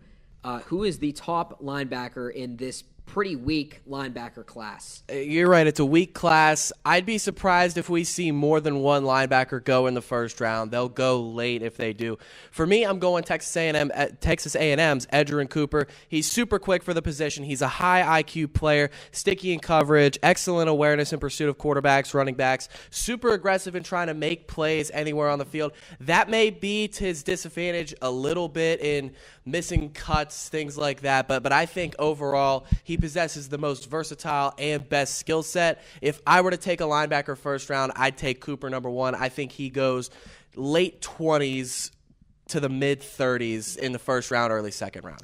yeah, I agree with you with Cooper. I think he's obviously the clear-cut choice for best linebacker in this draft, as there's not a whole lot of very good linebackers in the draft, but I disagree with the coverage. He's iffy in coverage. I was watching him a little bit. He's okay in zone, but when you get into man, he can't keep up. He's athletic. He's big. He's fast for his size, but that's it. He's bigger. He's not – his speed isn't as good with, say, slot receiver. He can't keep up in man coverage. I think zone coverage, he's fine. He'll be all right in zone, but when you get to man, his coverage kind of breaks. But he's athletic enough to get around a pulling guard, get into the quarterback, affect the run game. He's definitely the best linebacker. You know, I agree here as well. I do see a lot of similarities both between Peyton Wilson along with Cooper as well. But, you know, Cooper's younger. He's a year younger. He has made more tackles, more sacks during his time at Texas A&M than Wilson did at NC State. And, you know, with Wilson as well, he has a little bit of an injury history to him. And, that's why he was there for 5 years. He's a year older. So definitely, I think Cooper will be the only linebacker that'll go in this first round. Keegan, do you have a personal favorite, maybe outside of Cooper, that you want to talk about? I mean, I know you guys talked about Chop and the edge rushers. I do think Chop can move from Penn State. I think he can move into that kind of outside linebacker type guy. He's smaller for a defensive end and an edge rusher, and it's not going to work in the NFL. Like Will said, he only uses his one step, tries to use his speed, only does a little dip through, but it's not gonna work in the NFL when you're going against some pretty experienced tackles, and if you're going into the middle on a route to the B gap, going against guards, it's not gonna work.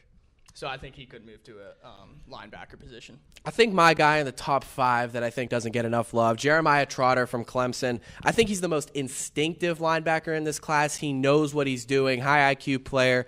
I think he's one of the more elite coverage linebackers, at least in this draft. Again, pretty weak class, not a high bar that has been set by the guys in this class. But I think Trotter at the top in terms of coverage, again, instinctive. He comes from an NFL bloodline. His father played in the NFL, and he comes from an NFL pipeline. Clemson is known for producing NFL talent. Even though they haven't had the wins in the playoff appearances and the college football winning success, they're still producing NFL talent. I think Trotter gets his name added to the list of NFL players that come from Clemson. That is going to help him going into the NFL, coming from a program that knows how to produce NFL talent. For me, I have Junior Colson from Michigan. The projected 3rd-round pick is where I have him going at. He has the size to play football. He has the IQ. But he's really just a linebacker that maybe you put in a coverage scenario as well. And, that's what I think what hurts him so much as a being on day 2, but he has the tackling ability, 256 tackles during his entire career at Michigan. And he's only 21. He has the size, so he can definitely produce well and eventually develop into that starting role. I'll say, I see a lot of love with Colson, and I see where the love kind of comes from, but there's 2 things that stand out to me. One does come from his play, his reaction time. He's kind of slower reacting to plays as they develop, and he played behind one of the best defensive lines in college football, if not the best defensive line of college football at Michigan.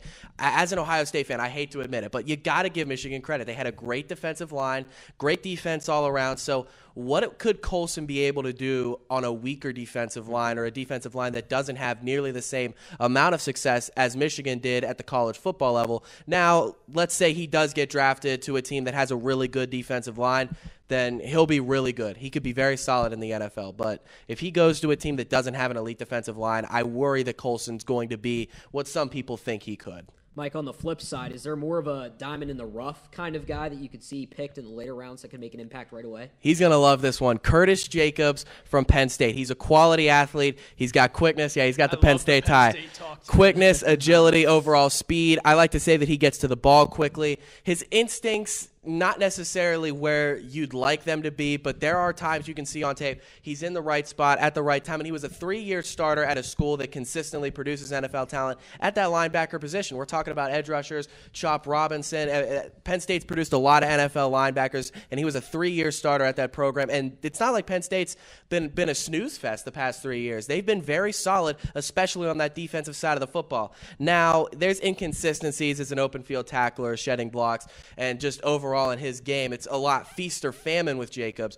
But if you can get that consistency level up, if you can get him into a situation where he's playing limited snaps his rookie season, learning the ropes, learning to be consistent or getting that consistency level up, he could be the steal of the draft because he's projected mid-late day 3 pick, and I really think he's got the qualities and the potential to become one of the better linebackers in this league. Let's go right down the line here. Yeah, I feel like if he puts himself in more of if he gets put in more of a nickel package or like position, I feel like he can really strive. He has the speed, and like you said, he struggles with tackles a little bit, but he's good in coverage. He makes up for it in coverage, very good in coverage.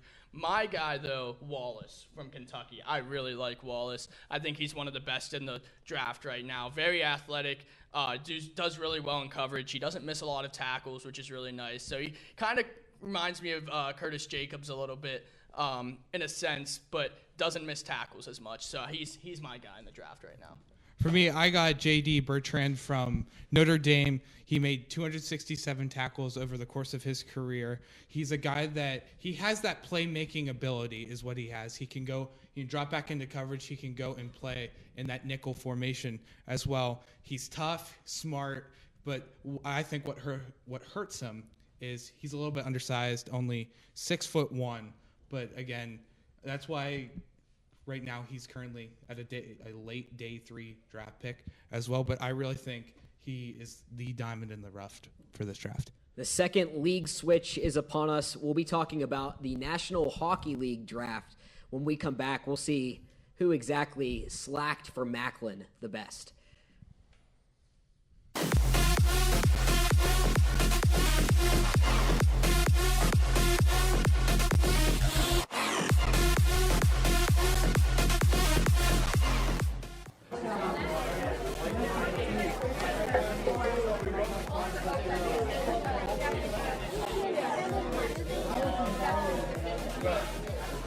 Good? Yeah, I'm fine. I'm good. You should play. I'll probably just walk home. You walk? Yeah. You didn't drive, right? No. Be safe. Yeah. I'm probably gonna get going now. All right, put some cool water on your face. All right.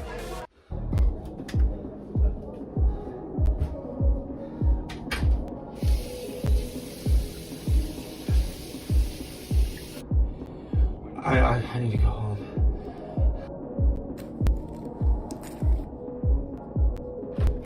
Hey, where you going?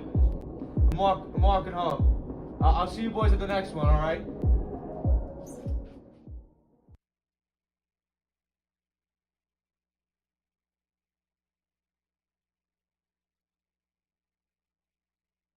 Back here on the Plead Your Case live draft special, I'm Anthony DeFilippo, and we're talking about the National Hockey League now. Of course, they're in the midst of their playoffs, but there is a lottery draft, Tyler, Ethan, and Dean. Tyler, we'll start with you. Talk about the lottery odds, and who do you think's going to get Macklin Celebrini, the top guy here?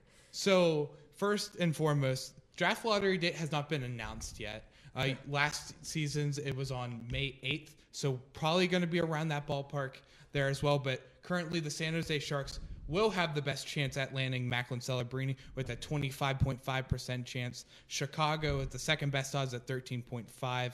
Anaheim in third with 11.5%. Columbus in fourth at 9.5%.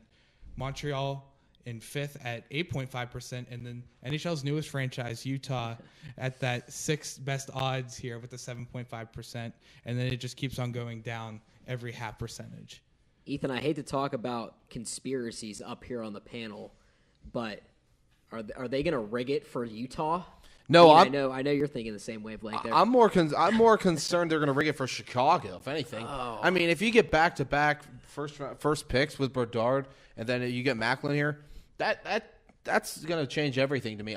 The first thing I said to Tyler is when I looked just looking at these odds, I said if Chicago gets that first pick, I'm flabbergasted. I'm absolutely blown away. Now, if Utah got a little bit of a push more towards the top 5 picks, I wouldn't be surprised in a sense. But, I mean, I think San Jose needs it the most. They've been that one team for like the past 4 years since pushing to the Cup with the Pens in 2016. Since then, gradual decline, not really progressing anywhere. I think the Sharks need it most, and I would love nothing more to see the Sharks kind of get out of that rut and finally get some player talent. See, I couldn't care less for the Sharks. I just don't have any feelings toward them, no hatred, no love. But to say that it would be rigged in any sense for Chicago to get 2 prospects who weren't nearly as hyped up as the 3 prospects that Edmonton got in the stretch of 5 years when they had 3 first overall picks is just ridiculous. And I think and that's not talked about enough is Edmonton getting 3 first-round picks in 5 years, and everyone wonders why Draisaitl, McDavid, Hyman, Nugent Hopkins are still key pieces to their playoff runs. But Macklin Celebrini, he's an exceptional player. I think he's going to go to the Sharks. I suppose, maybe they do deserve it. They've had some suffrage, Stanley Cups, and a little bit more than 30 years of operation as a franchise. 1.6 points per game in NCAA hockey is the most out of any prospect since 2000. It's the third most out of any prospect since 2000. In front of him is Eichel and Fantilli. So Celebrini's fantastic, but to say it's rigged, I think it's going to be Utah. You really think it's going to be Utah? I have a feeling. So imagine watching because Logan Cooley a team and without a Macklin name yet? Celebrini together. I mean, that would be a great young duo. I don't say so, and that I said heading into this season, I see Macklin Celebrini going to California, whether that's in San Jose or Anaheim as well. I also said that he could be a Columbus Blue Jacket as well. Excuse me. And right there's 3 of the top 4. I don't think they're going to rig this into Chicago again. I don't think this is going to be rigged into Utah again either. But Macklin Celebrini, consensus number 1 overall pick, just like how Connor Bedard was last season. And he's only 17. He won the Hobie Baker Award, only the 4th player at Boston University to win the Hobie Baker Award, and the youngest to also do it as well.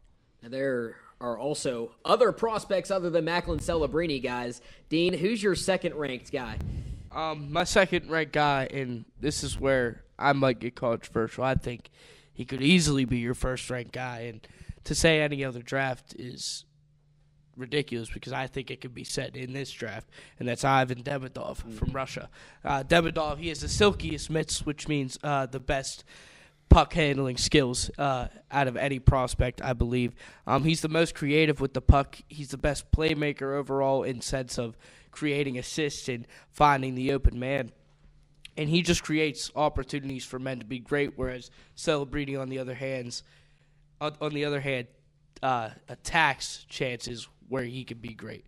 So Demidov reminds me more of a Kucherov type player, whereas Celebrini's more of a goal scorer type. Just to start off in the league, I think that's how it would go. Because we've seen guys like McDavid who's transitioned into more of a playmaker now, this year at least, compared to a goal scorer. The guy that stands out to me, I mean, Zane Park out of the OHL. First of all, he's 18 years old, and the fact that all these guys – I say guys loosely. They're 17, 18, 19 years old. We're talking about playing for a professional sports league. I think that's absolutely fantastic. But they're our age. We're actually older than them. We are actually older than these guys. So that just shows. I'm older than Connor Bedard. I mean, I think we all are. That's absolutely insane. But Zane Park, OHL defenseman, 6 foot 178. He's at a pretty good size. Obviously not the biggest, but he's definitely doing damage. But 96 points in 66 games, and he's a defenseman. I think that says wonders about him. I think that's awesome. Those are awesome stats to see at the OHL. I'm also kind of surprised of how many NCAA guys we're seeing a lot in these top few picks, or the top contenders at least, to be top draft picks. Because traditionally, as Tyler and I were speaking earlier, it's more like that USA like developmental type thing, or we're going overseas or up north, up into Canada. So see a lot of these NCAA guys making a push is awesome to see. But I think the amount of young talent here for a lot of these top teams, they're making a push. San Jose, Chicago, Anaheim, Columbus, Utah, whatever name they're going to come with here soon, I think is absolutely wonderful. And I mean, I've just enjoyed seeing every bit of it. I mean, for me, just like how you said, NCAA, it's exactly where I'm going to go here with my second best player, and that is forward Artem Levshinov from Michigan State, the forward who had 35 points in 40 games. Not quite point per game, but he was really impactful on that Michigan State team all season long. He has the speed, the puck handling. He knows how to shoot the puck. I mean, there's nothing more you can ask for. His defensive playmaking ability is also outstanding for him as well. I mean, he is that all-around Sidney Crosby type player you want. Not comparing him to Crosby, but he has that type of game mentality. That'll wrap it up here on the NHL segment. We'll go back to the NFL, and we're switching away one last time later on with the cornerbacks coming up here on the Plead Your Case live draft special. Have you ever wondered what the life of a Yellow Jacket newspaper looks like? Why don't we show you?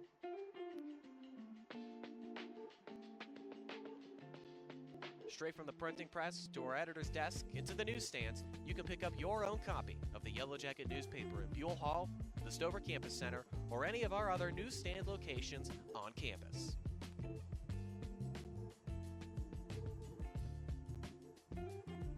When you get your very own copy, you can read it at your own leisure anywhere around Waynesburg. You can kill time waiting for your next class to start by reading up on campus news and our op-ed pieces. You can even take your copy to the Beehive and catch up with friends as you read up on the latest regional stories. Looking for a peaceful place to read now? Head on over to the Everly Library. Sit back, relax, and catch up on the latest in Waynesburg sports. Oh, and if you didn't know, we are also digital at theyellowjacket.org.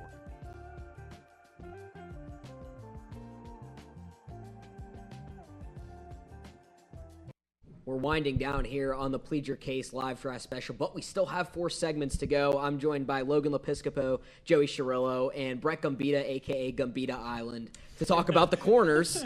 And, Logan, we'll start with you. Who is your first-rated corner in this class? Well, it's a tough pick. You got a really loaded class once again this year. Last year we had JPJ. You had Christian Gonzalez. You had a long list of prospects. This year, I think we're looking at the exact same thing. My number 1 corner is Quinyon Mitchell out of Toledo. There could be a big argument for Cooper DeJean. He's super athletic as well, but Quinyon Mitchell, he's the highest grade corner out of this draft back-to-back years. He was the highest graded in 2022 and this past year. I think overall he's a more athletic prospect, and he's going to be the better cornerback out of this whole entire class. I mean, I can't argue that a whole lot. I do think that Quinyon Mitchell is one of the better corners that we're going to see out of this entire draft, but I do have Cooper DeJean above him just from Iowa. He had a spectacular year, seeing him just flying from left and right. It was something incredible to see. Now, Quinyon Mitchell, he had a great year as well, but I mainly hold it as DeJean, Mitchell, and then there's a big drop-off there from the 2. I think you lose me on that part. There's a bit. I think there's a big 3 personally. There's a drop-off, I think, in my mind. But I would take those 2. I think those are going to definitely be 2 corners we see go in this first round. And then after that, I could see us waiting until possibly day 2 to see another corner go off the board. Here's my Quinyon Mitchell thing. If he's so good, then why did he play at Toledo in the Mid-American Conference? I know he's not going against nearly the amount of talent that guys like DeJean and Terrion Arnold and Kool-Aid McKinstry are going against in the Big Ten and the SEC. Fair. That's fair that Bama corners. I do have my number 1 corner in the draft as Cooper DeJean, and that's because of his versatility. I feel like he can really play anywhere. He can play slot. He can play outside. And he also can return kicks. And the only thing I could see tanking his draft stock is his broken fibula that he suffered this season. Yeah, I was going to say, that's the lone reason I don't have him up there is that broken fibula. Also, his draft stock just like up, down, up, down. Before he was like regarded a top 10 pick. Now we're looking at late teens, early 20s for DeJean. So I think that fibula definitely is what drove me away from picking Quinyon Mitchell over him. We'll go down to Gambita Island yet again. Who is your sleeper pick now? As a former defensive back myself, I watched a lot of tape on these guys. I feel like I really know the ins and outs of how they can play. And I've seen this guy play a lot personally, and that's because he played at Pitt, which is local to where we are, and that's MJ Devonshire. Now, he's a round 5 guy, but let me tell you, he had a faster 40 than every guy on this list and a higher vertical than every guy on this list at the Combine. And I've seen him make splash play after splash play in 2022 and 2023, and I think that he could help out whatever team drafts him. Anything to shout out the Whippeal, right? I mean, I guess. Aliquippa. Quips. Aliquippa, baby. Oh, no. But for myself, not these 2 are my main sleepers, but they're ones I wanted to mention just in case they don't get mentioned. But the group from Florida State, Renardo Green and Jerion, is that how it's pronounced? Yeah, let me take a look. Jerion? Yeah. Jerion Jones. Both of them, they had a spectacular season together with Florida State. They had one of the better defenses that we've seen. But my number 1 sleeper is Cam Hart out of Notre Dame. He's a lot lower down on – I went to PFF to look on what they had on their rankings. He was ranked 177 out of all of the draft prospects that we have here. I think he needs to go higher. Notre Dame has just been exceptional with pumping out defensive prospects as of late, and I think that he's going to be one that we're going to see go in that second and day 2 pretty early on, because he can be one that can develop really well behind a solid number 1. Like if you go to Miami and you learn behind Jalen Ramsey, then you can have some great stuff potentially from Hart. I know I gave Brett a little bit of slack for shouting out the Whippeal. You guys, I told you behind the scenes, my sleeper, Kalen Carson, cornerback out of Wake Forest. Now, I mentioned Cooper DeJean was a corner I was worried about injury-wise. Carson, he also has the same thing. He had a season-ending injury just a couple of years ago. But I know I'd mentioned Brett bring up the Whippeal. I went to high school with this kid, graduated with him. So this might be a shameless plug got big for my bias high over school. here. But, he said in his draft interviews, he said, I'm the stickiest corner in this draft. He's claiming that I'm going to be right there on the receiver's hips. I think confidence is a big thing. If you're confident in yourself, confident how you'll play, I think maybe if he can get past the whole injury side of things, that he can be one of the better corners in this draft. And he didn't test well, but neither did some guys you might know, Charvarius Ward, Jordan Poyer, Micah Hyde, just a couple to list that didn't test well, but they're pretty much a household name now. I think that's a main similarity between a lot of this class. I don't think a lot of them tested great, and I think it's just one of those not mediocre classes, but one of those just medium range classes that we've seen from corners. There's some great prospects, and then there's some not great prospects, but a lot of them are just right there in the middle. They're good for day 2 pickups, good enough to learn behind somebody, and then eventually get to that CB1 or CB2 position. It was fun talking about the corners, but we do have to move on to the safeties, our final position on the NFL side. We'll be right back here on the Plead Your Case live draft special. You're watching WCTV, where we aim to bring you the best local coverage of what you care about most. Everything from local businesses to hometown sports and the latest weather. We're keeping up to date with what you need to know about issues that affect our campus and our community. We're telling the stories that matter, celebrating our past, our future, and our potential. So tune in for all the latest buzz right here on WCTV Channel 14, Waynesburg. 4, 3, 2, 1. Hi, I'm Michael McKenzie, and welcome back to Plead Your Case. Plead Your Case, Waynesburg University's only national sports debate show. You see what it said? This is 83 and 104. If you're a sports fan, this is the show for you. Each week, we cover the most relevant news and hear arguments from all angles. Tom Brady recently went on the air and said, I believe there's a lot of mediocrity in today's NFL. There's all the hot takes you could ask for. Mike Tomlin is the most mediocre head coach of all time. And fiery back and forths. No, listen, Bowtie. It's like Foursquare. Have you ever played Foursquare? No, you were too old to play Foursquare. So whether it's on camera or behind the scenes, sit back, relax. It's time to plead your case. Back here with the final NFL draft position. We still have the ever so vibrant red-suited Logan Lepiscopo, Keegan Robbie, and Wyatt Clatterbaugh also rejoining us here on the panel. Wyatt, we'll start with you first. Who is your favorite safety? I know it's a weaker position or a weaker class this year, but who's your favorite safety?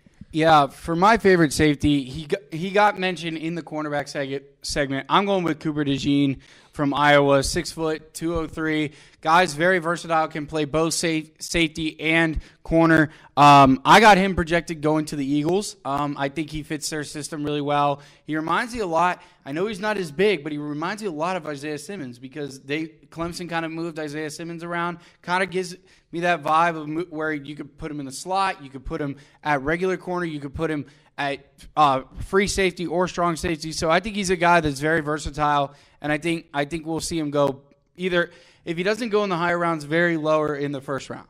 Keegan?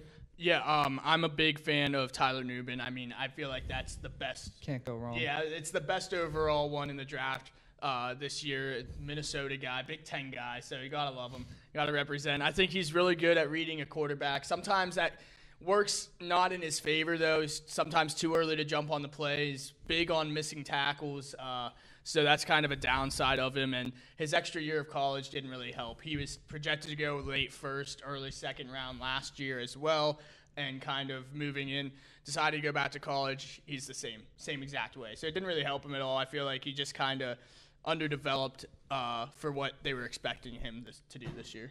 Yeah, I'm going to agree with you. I like the Tyler Nubin pick as well. He's my number one safety, but Wyatt, I like your Cooper DeJean to safety. I was actually going to bring that up. I think Cooper DeJean, I think he could be a good corner in the NFL, but I think he would probably see the most success moving into a safety role. But Tyler Nubin, you mentioned, he is exceptional. I think that obviously, your stock is now early second round, maybe mid second round, so that hurts yourself, but I think he is arguably the best corner or safety here in terms of coverage wise. He's just up there. He plays a lot faster in game. He didn't test well. I think he ran in like the 4.5s, which you don't want to see a safety run, but watching him actually play, he plays a lot faster. Yeah, I like DeJean also moving to safety. I feel like he's a lot slower off the ball, and he's not going to work out really as a corner in the NFL. So kind of moving him to safety, working on the slot guys, working on the tight ends, I feel like that's a good move for him going into the next level, into the NFL, where guys are a lot faster than what he was facing in college.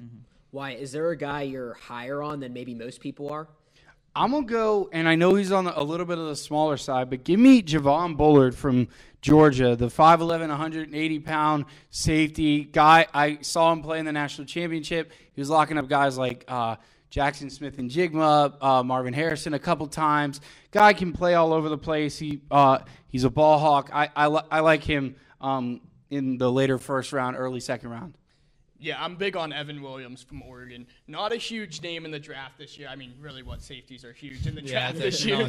But he's a great tackler. He has an eye for the ball. I feel like he's one of the most athletic guys in the whole draft this year. Like, one of the most athletic guys coming into the draft. Might not show it with his numbers, but I feel like when you get into a game situation, he's one of the most athletic guys that you can get. Yeah, and I think this is funny to bring up. Wyatt and I were talking before coming in here about some of the safeties, and he's like, oh, this dude's name is Air Force.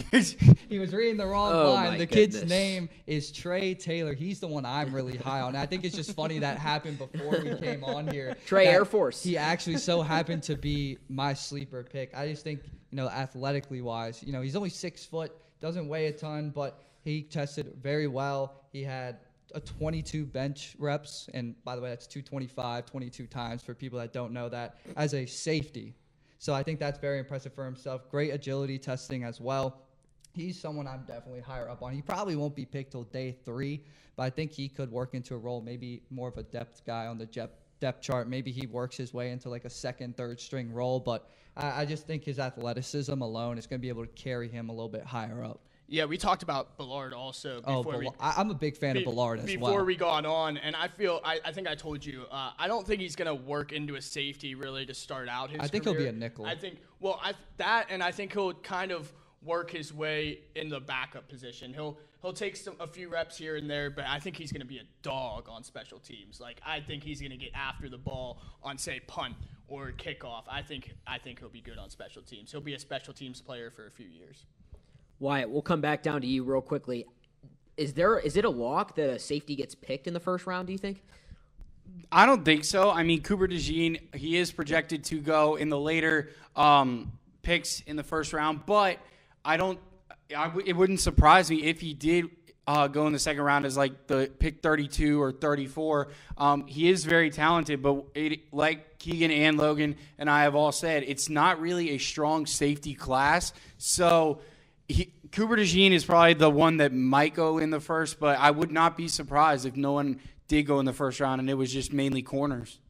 Yeah, I wouldn't be surprised. I could see DeJean or even Nubin going in the first round, but not like maybe 28 or after, like the last 5-6 picks in the first round. But I don't think he'll go in the first round at all. I think they'll both go in the second.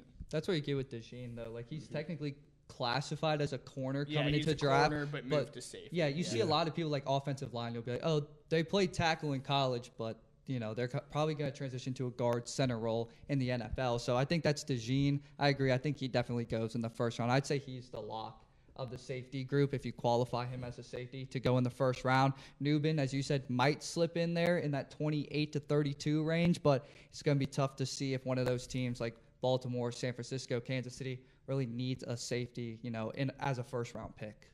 With that closes the book on our NFL portion of the live draft special. When we come back, we'll talk about Major League Baseball here on the Plead Your Case live draft special.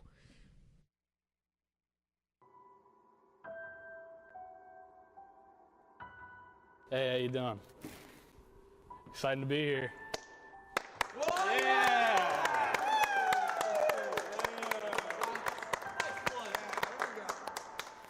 Hey, how's your week been? It's been okay. Oh, nice. Yeah!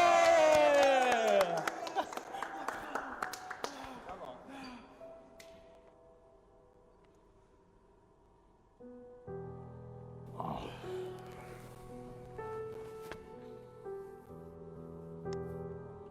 Hope everything else outside of basketball is good. Yeah!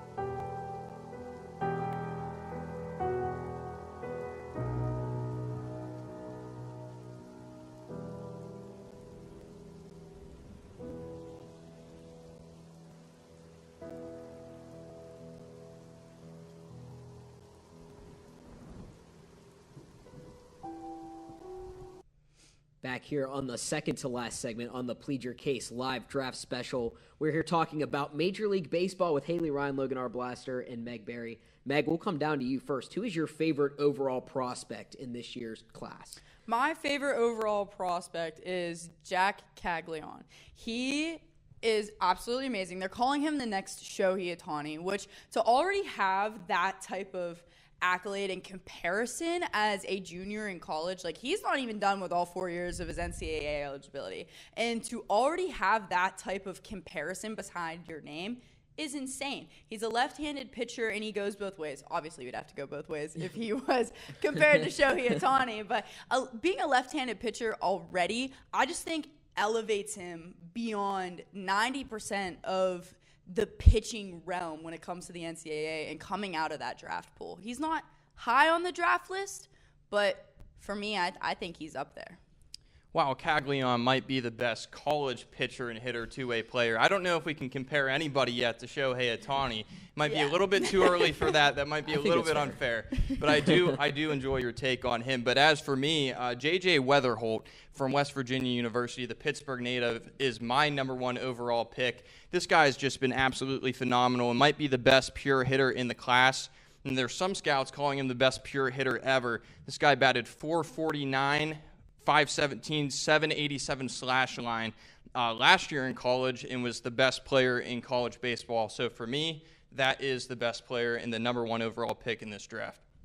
Yeah, for me, I'm actually going to go a straight pitcher. It's Brody Brecht from Iowa. Now, as a Pirates fan, there has been a lot of talk that this guy is so similar to Paul Skeens. And we know Paul Skeens has now a .61 ERA because he gave up a run. But darn. Yeah, one exactly. Run. Yeah. He's cooked. He's done. It's but over. He's sold. One run. Brecht has mirrored Skeens in most of his pitching. He sits at a 96-99 range for his fastball, and he's touched 101 and 102. And they said his appearance is just honestly so similar to Skeens. And obviously, we're still monitoring Skeens very closely as Pirates fans up here. So it'd be really nice to see another, fire thrower like Paul Skeens up there. So he stands out to me. But again, Caglione, he's 6'5", 245. See, there's really nothing you can debate when it comes to him. He was a first-team All-American in the ACBA national position last year. He was a Golden Spikes finalist. He was a Dix Hauser Trophy finalist and the John Oler two-way player of the year. And that's all in his sophomore year. And right now within his junior year, he is batting .401 with 47 runs, 63 hits, 46 RBIs, 2 doubles, 23 home runs, and 23 walks. So he knows how to work in that batter's box along with knowing how to pitch from the mound, which being a two-way player like that, we see it with Shohei Ohtani. And yeah, I'll compare him to Shohei Ohtani. I really will. I think he's going to be the next Shohei Ohtani of the league. But we see $700 million worth. Yes. I'll die on that hill. I know you said you knew ball last year, but I don't know about this year. $800 million. I wouldn't go as far to say $800 million. My goodness. I did know ball last year. I got it correct last year, and I'm sticking with it again this year. I think that he really has the potential to go yard. He's only a junior in college right now. If he decides to stay back and use a fourth year and stays healthy, he'll only progress to be that much better of a player. And I think that's really going to help him, especially how he's already grown so much in 1 year. Meg, you kind of went for a 2-for-1 with Jack Caglione, the two-way player. Is there another player in the class that you kind of highlighted there? Yeah, I like Charlie Condon. He is a first baseman and an outfielder. He was an he was a redshirt freshman, and he was a walk-on to Georgia. So he wasn't necessarily seen as someone who was going to be a big player, but within his first year, he proved himself very highly. Won National Freshman of the Year, Freshman Hitter of the Year, and Freshman All-American, and second team All-American by Baseball America, and semifinalist for Golden Spike Award and the Dick Hauser Trophy Award. So he set a record also in the SEC for most home runs in a season with 25, and that was in his first year of playing in the NCAA. So he is still developing as well. He's only in his second year, so he's technically a sophomore when it comes to baseball talk. So he's a great player. He's currently batting .483. Like that is amazing. That's such a high statistic and huge batting average. And right now at this point in the season, he has 26 home runs. And they're not even like inching near playoffs yet. So I would definitely say he's a power hitter. I would say he has a better future when it comes to the hitting side of things. His fielding isn't quite there, and they do argue if he would be a good fielder or if he would just be a DH. But I think he's better off just being a DH when he goes to the league or tries to go to the league. But I also think he would benefit from staying back and sitting in the NCAA for a little bit longer to develop his fielding skills a little bit more as well. Logan? Yeah, my guy's Nick Kurtz from Wake Forest. I think this guy's another phenomenal player and possible first overall draft pick. By the way, he would be the first baseman to be drafted number 1 overall since Spencer Torkelson, and before that it was 60 drafts before that at the first base position. This guy's just an all-around great player, can hit the ball to all fields with power, and that's his biggest strength. Now, as for his weaknesses, I think that it is a little bit of a concern that he isn't as great defensively as he can possibly become in the future, but you're not too worried about defense when you're drafting a player in the major league level. Yeah, I don't think you're concerned about that at all. You want somebody who can hit the ball and things of that nature, but you also do want, how you mentioned, that well-rounded individual. Haley? I mean, we've touched on my top two. That was Caglione and Brody Brecht. But one that stood out to me while I was looking around for who I think could fit for my favorite team, Jonathan Santucci, a left-handed pitcher from Duke. Again, what Meg said, if you're a left-handed pitcher, you already have immediate, higher value than some of the righties because, I mean, left-handed pitching is so hard to come by. But this guy, he could be ready by 25, 26, depending on when he is, fully developed with this. But he sits at a 92, 96. But they said that he has been working on that, and they've seen a little bit touching up from a 94 to a 97 range. He's got a mid-80s changeup, and he struck out 50 batters in 29 and a third innings.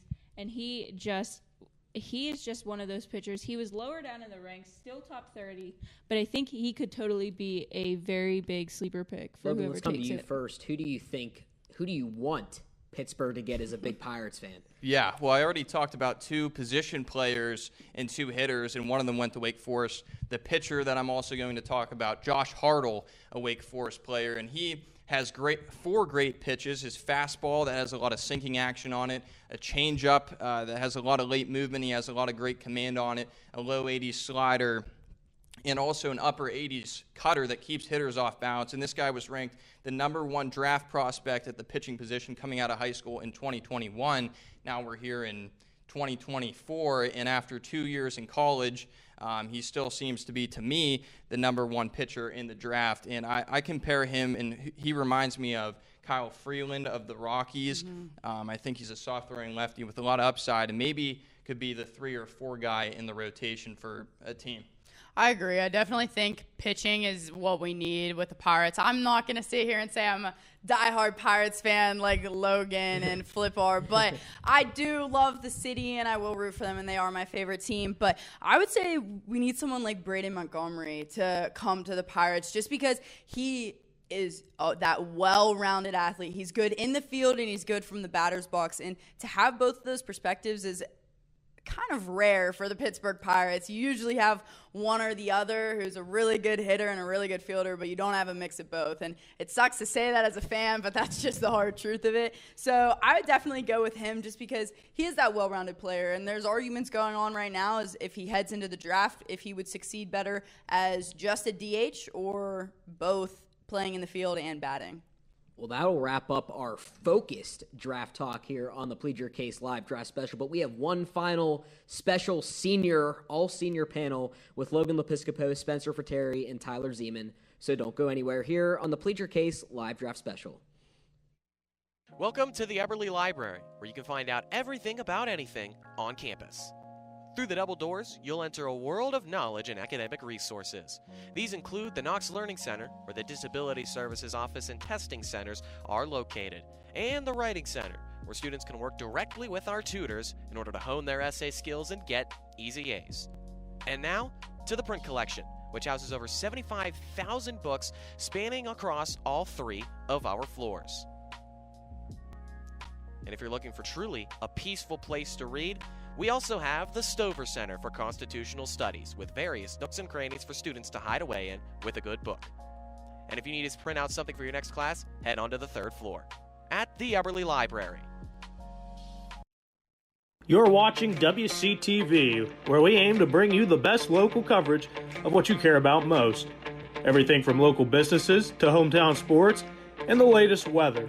We're keeping up to date with what you need to know about issues that affect our campus and our community. We're telling the stories that matter, celebrating our past, our future, and our potential. So tune in for all the latest buzz right here on WCTV Channel 14, Waynesburg.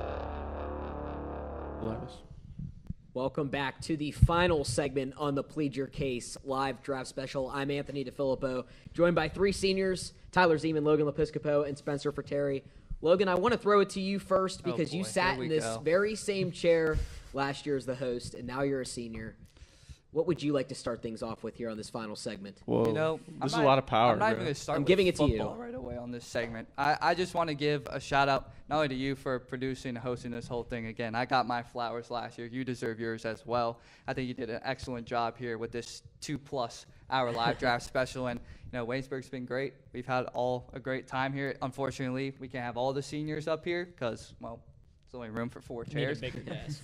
But time to get a bigger desk. Yeah, let's just hop into things. I guess my first one I'll bring up is with the Arizona Cardinals. There's been a lot of stir about what they're going to do with that number 4 pick. Could they trade it? Could they not?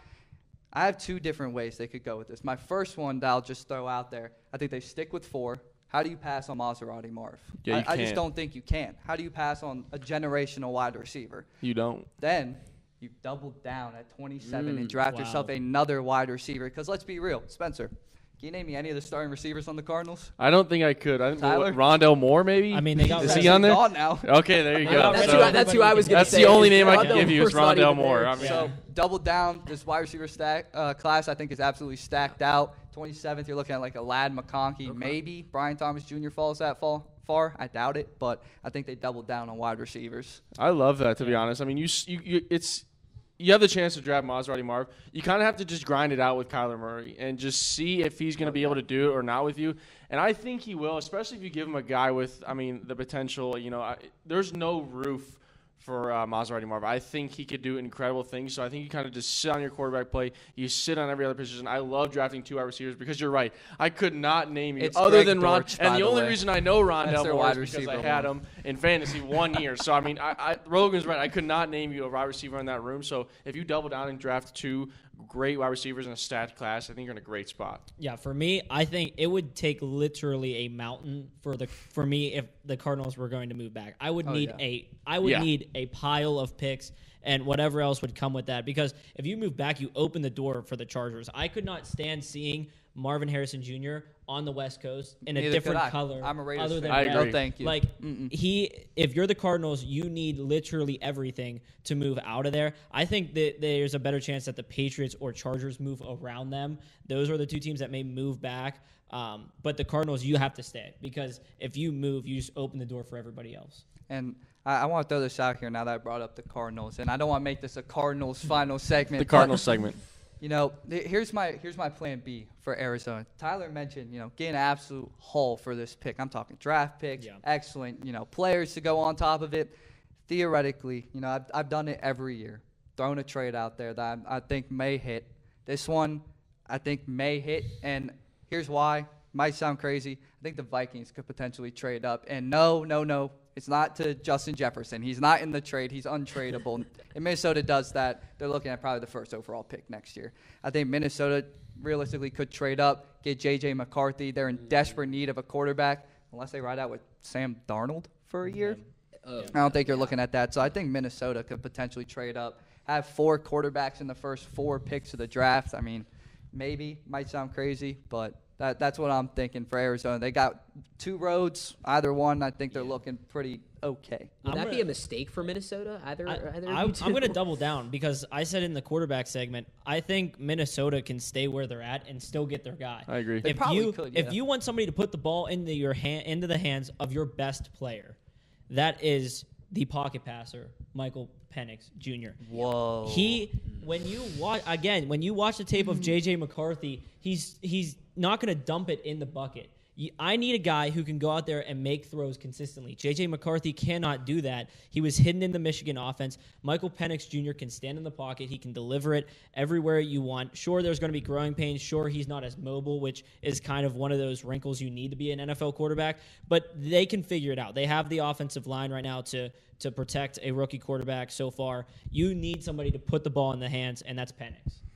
I'm the same page. And again, you're fighting against 2 OSU guys. So Yeah, obviously we're not going to be on the J.J. McCarthy train. Too. But another thing we noticed when we watched some J.J. McCarthy tape was that he underthrew the ball a lot. And I mean, I'm not talking like once in a while where QB does. I mean, it was every other throw. The ball was underthrown. We almost called it like a receiver highlight. That's what it was. It was called a J.J. McCarthy highlight reel, but it was more receivers making incredible catches on underthrown balls. So that's my only problem with McCarthy, other than the fact that I'm an Ohio State fan. And again, you're fighting against 2 OSU guys up here. But see, I don't think McCarthy should be a top 5 pick. I agree. By no means do I think he is. I'm trying to figure out where did the jump just come from? Because I feel like one day we're looking at J.J. McCarthy like a early second, late first, and then boom. Now he's like a top 10, top 5 pick. Like, sure, what national changed overnight? championship has some weight to it, but how much? Yeah, and you can look at that like the quarterbacks over the last couple of national champions. You just can't say the same thing. I mean, you look at Georgia.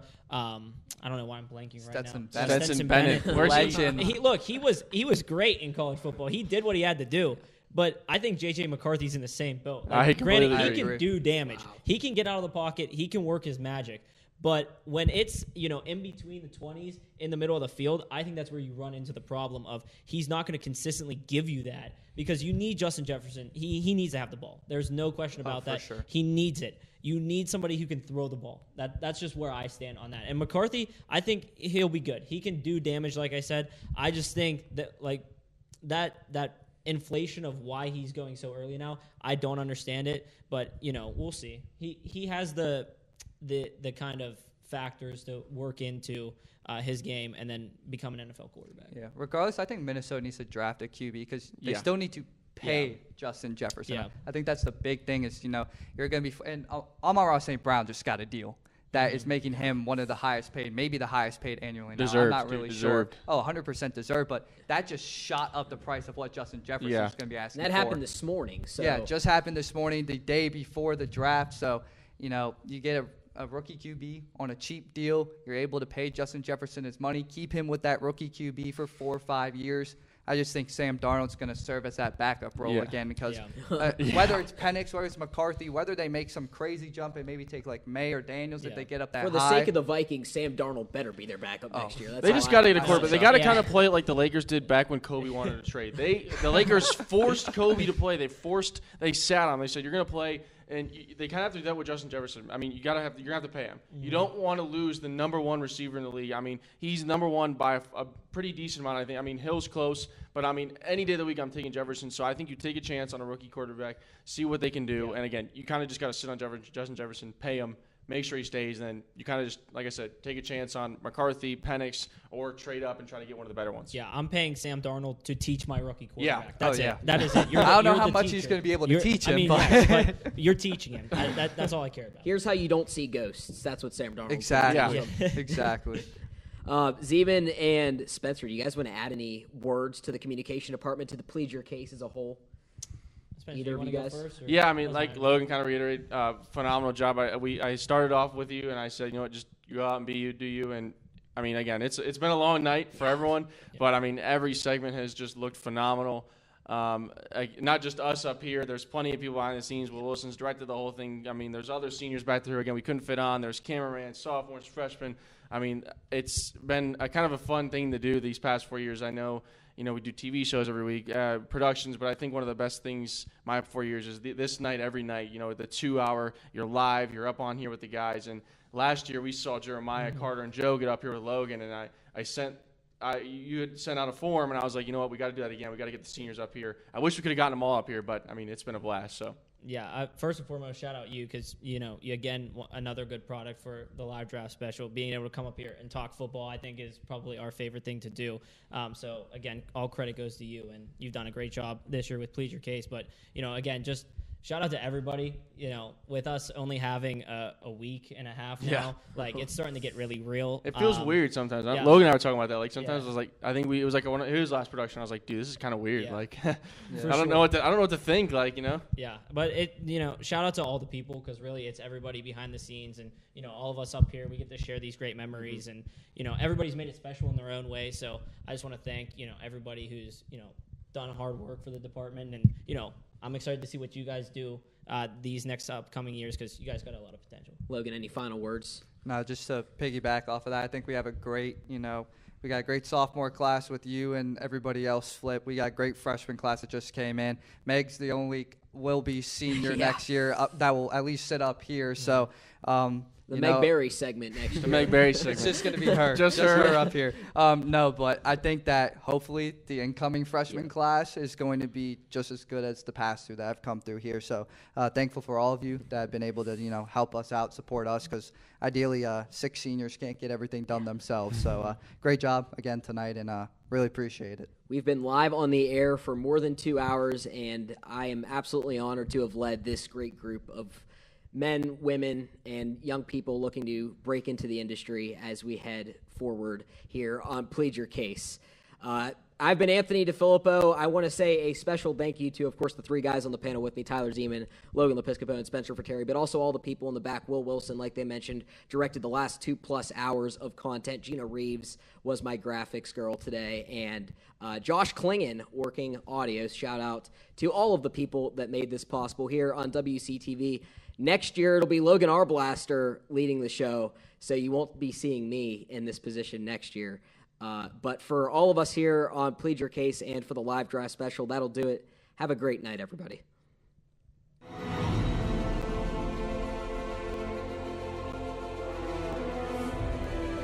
This has been a production of Waynesburg Community Television.